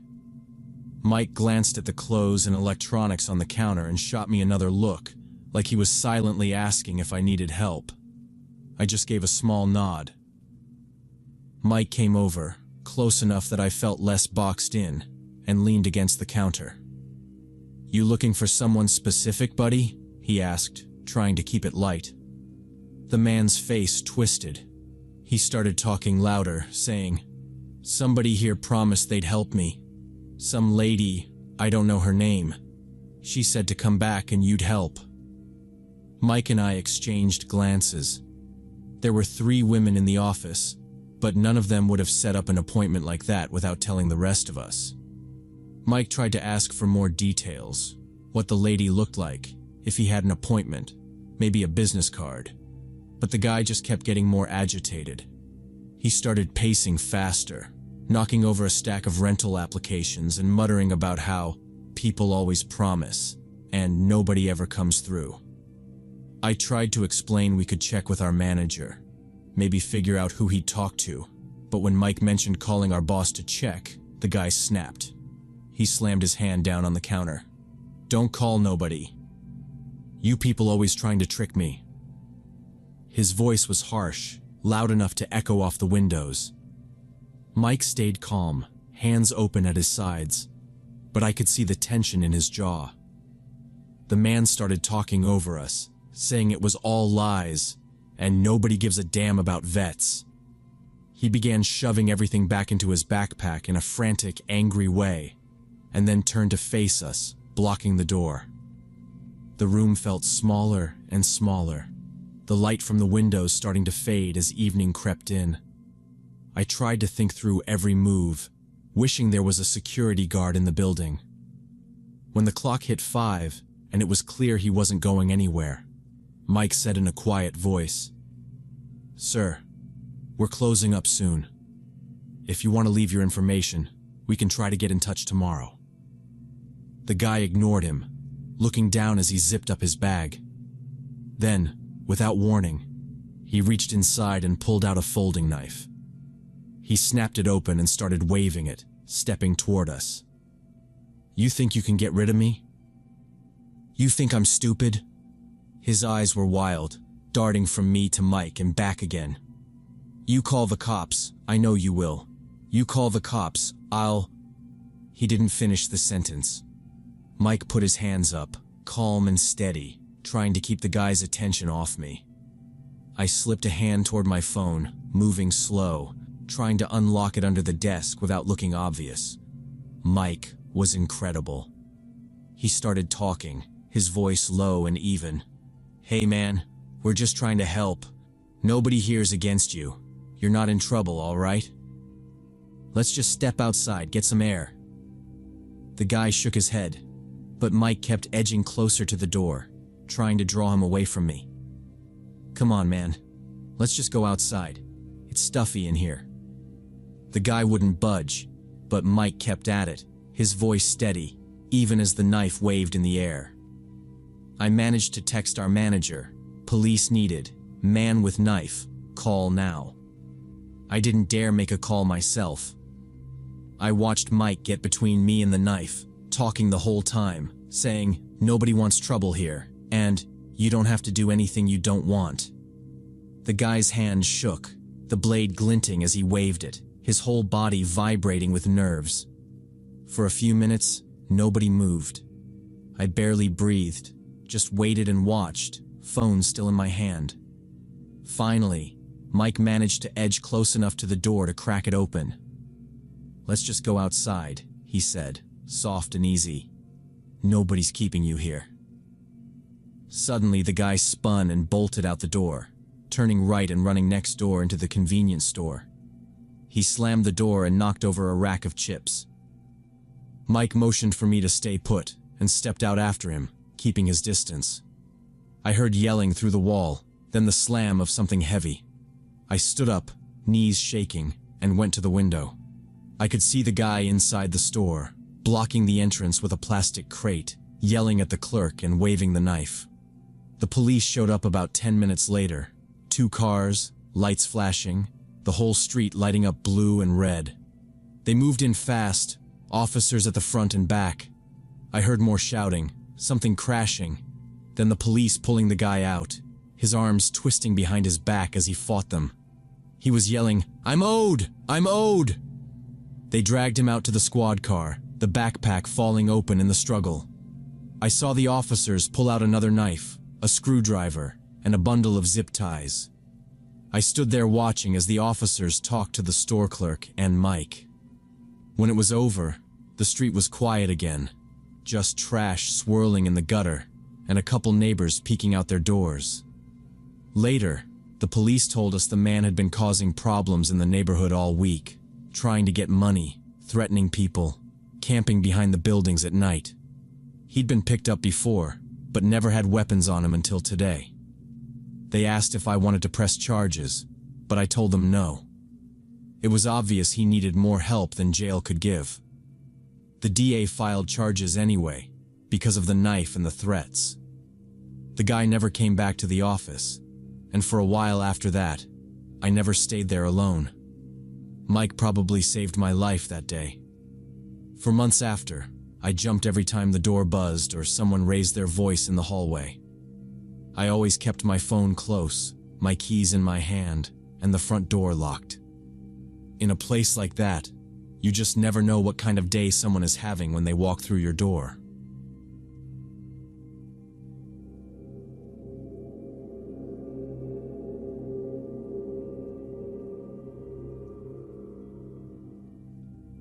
When I was 16, my parents bought this big, boxy house in an older part of Sacramento. I remember my dad saying it was a great deal, way below what it should have cost. The place was a 2-story from the 1960s, with brown shingle siding and an odd number of windows. On the first day, I walked through every room while my mom followed with a notepad, marking things she wanted to change. My little brother ran up and down the main hallway, his sneakers squeaking on the warped wood. I liked the house right away because it felt different from the generic homes my friends lived in. But it also gave me a weird feeling, like something about the layout was off. I got interested in houses and floor plans when I was a kid, and right away, something about the upstairs didn't make sense to me. The second floor had 4 bedrooms and 2 bathrooms, but the space between the bathrooms seemed bigger than what you'd expect. From the front yard, you could see there should be another window on that side, but there wasn't. I went outside, squinting at the upper level, and there was definitely a gap, like there should be another room. I even counted the windows, checking which belonged to which room, and it didn't add up. Inside, every hallway was accounted for, and every door matched up except for that space. At first, I brushed it off. Sometimes old houses had weird additions or rooms walled off for insulation. But over the next few days, I kept thinking about it. There was this spot in the upstairs hallway, right where the 2 bathrooms met at a corner. I'd stand there sometimes, pressing my palm against the painted wall. It sounded hollow, but so did a lot of the old walls in the house. My dad was too busy fixing a leaky sink downstairs to care. My mom said, "If there's no door, there's no room," and moved on. But it stuck in my head. That first week, I spent a lot of time exploring, mostly to avoid helping with unpacking. The backyard was overgrown, the garage smelled like paint thinner, and the whole place had a faint chemical odor. At night, I'd walk upstairs just to listen to the creaks and pops as the house settled.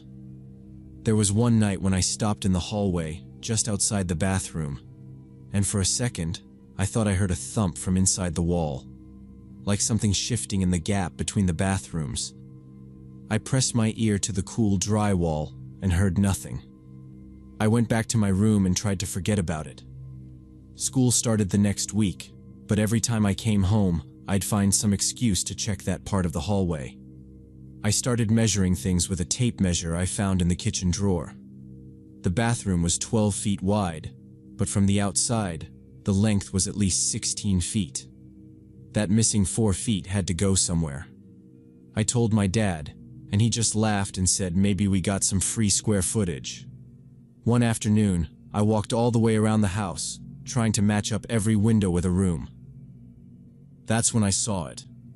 On the side facing the neighbor's fence, about halfway up, there was a bricked-over window. You could still see the outline in the stucco, a faded rectangle in a sea of brown. I ran inside and tried to figure out what part of the house it matched up to. It was the missing space between the two bathrooms. After that, it became an obsession. I checked every closet and cabinet upstairs, even tapping the floors for a trap door. Nothing. Then, one night, I was brushing my teeth and noticed something strange in the bathroom wall. The paint was newer, a slightly different white from the rest, and there was a faint line, almost like someone had patched over a seam or a doorway. I ran my finger along it and felt a slight dip. It was clear now. There used to be a door right there, but it had been sealed up. The next few days, I spent every free minute in that hallway, measuring, looking for cracks, and knocking on the walls. My brother thought I was weird, but I didn't care.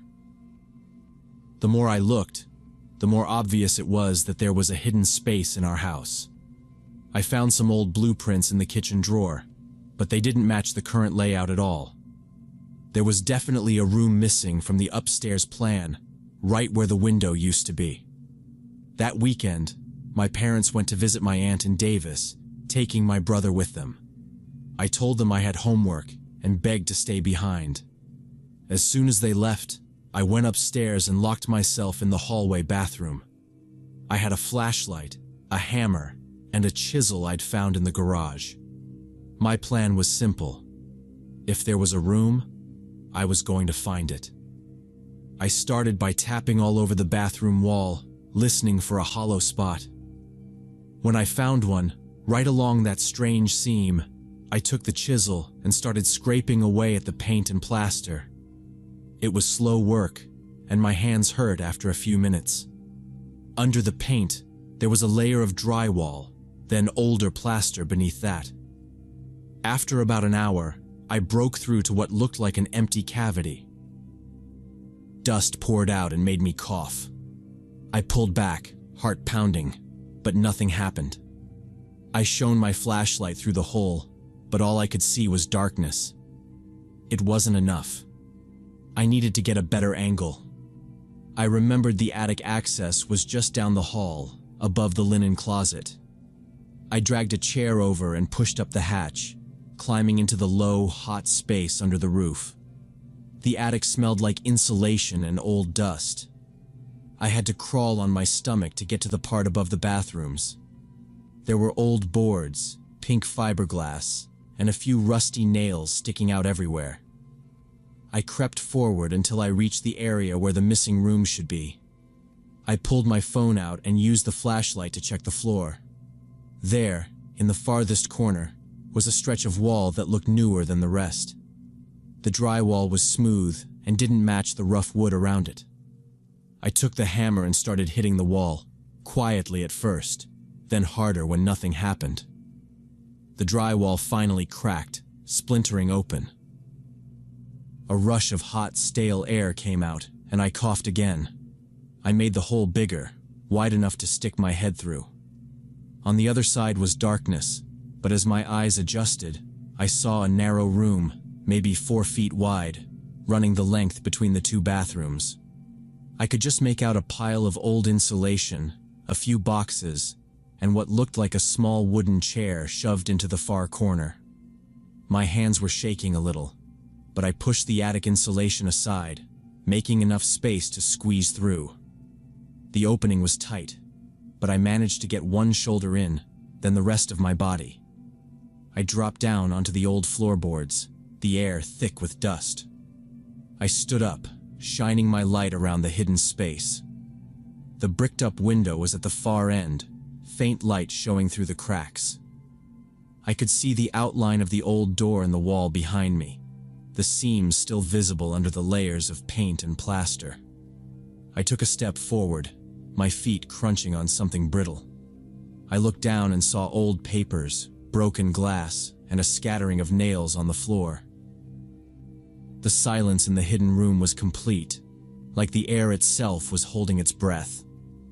I knelt by the boxes, brushing off the dust, and started to open the lid of the first one, trying to see what someone had gone through so much trouble to hide in this sealed-up space.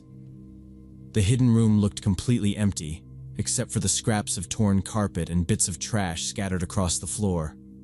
I stood in the middle, shining my flashlight around, but there was nothing. No furniture, no pictures, just a faded outline where a bed might have been pressed against the wall. The only things left behind were a handful of old beer cans, most of them rusted, with faded pull tabs and stamped dates from the late 1970s. They were pushed into the corners, some crushed flat, others still whole, and I knelt down to look closer at one. The label was almost gone, but you could barely read the year. It felt strange to touch something that had been sealed away so long.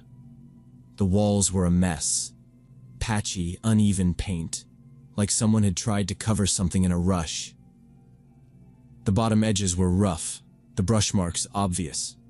There were streaks where the paint didn't quite match, and I saw strips of the old wallpaper underneath, yellowed and peeling. The floor was mostly plywood, but right in the middle, a square of old carpet was ripped up, staples still sticking out. It looked like someone had done all this in a hurry, trying to erase something. The air in the room was heavy and stale. It felt colder than the rest of the house, but that might have just been my imagination. I took my phone out and snapped some photos of the cans, the torn carpet, and the painted-over walls. I didn't want to touch too much, in case my parents freaked out about what I was doing. I crawled back up into the attic, dragging insulation back over the opening, then made my way out, careful to leave everything looking as normal as possible. I vacuumed up the dust and wiped my shoes off before heading back downstairs. When my parents got home, I waited until after dinner to tell them. I brought my dad upstairs, showed him the seam in the bathroom wall and the pictures on my phone. My mom looked worried, but my dad just sighed and shook his head. After I pressed them for answers, they finally admitted that the realtor had mentioned something about a problem history with the house, but hadn't given any details. They'd brushed it off, thinking it was just a code issue or maybe a bad renovation. Now, though, it felt different. My mom kept saying it was nothing, that lots of houses had weird spaces or old damage, but I could tell she was bothered. My dad looked at the photos again, frowning at the old beer cans, and said we should just patch up the wall and not mess with it anymore. I knew he was just trying to move on, but the mystery kept eating at me. I wanted to know what really happened in that room. We decided to ask some of the neighbors if they knew anything. Most people just shrugged and said the house had always seemed nice, if a little run down in the past. But a week later, my dad ran into an elderly man from across the street who had lived there since the early 70s. He agreed to talk, and my mom made coffee while we all sat at the kitchen table. He told us about the family that lived there before. In the late 70s, there was a teenage son who started hanging out with the wrong people, skipping school, getting into drugs. It was a different time, he said, but even then, people knew something wasn't right. One night, after a fight with his parents, the kids snapped and attacked them in that upstairs room. The story went that it was a bad drug trip, that nobody saw it coming. The parents survived, but the family moved away not long after. The house sat empty for a while, and when it finally went up for sale, the new owners sealed up the room, hoping buyers wouldn't ask questions. The neighbor looked tired as he finished. "People don't like to talk about that kind of thing," he said, stirring his coffee. "The family wanted privacy, so everyone just let it go." My parents thanked him, and we all sat in silence for a few minutes, trying to process the story. It felt heavy in the air, like all the years of silence had built up, and just talking about it now stirred up things better left forgotten. After that, things started to feel different around the house. It wasn't anything obvious, but sometimes the floors upstairs would creak when no one was walking. I'd hear doors slam, or the bathroom light would flicker for a few seconds before turning on. My mom said it was just old wiring, or the house settling because of the renovations. My dad got up one night to check for drafts after a door banged shut in the middle of the night.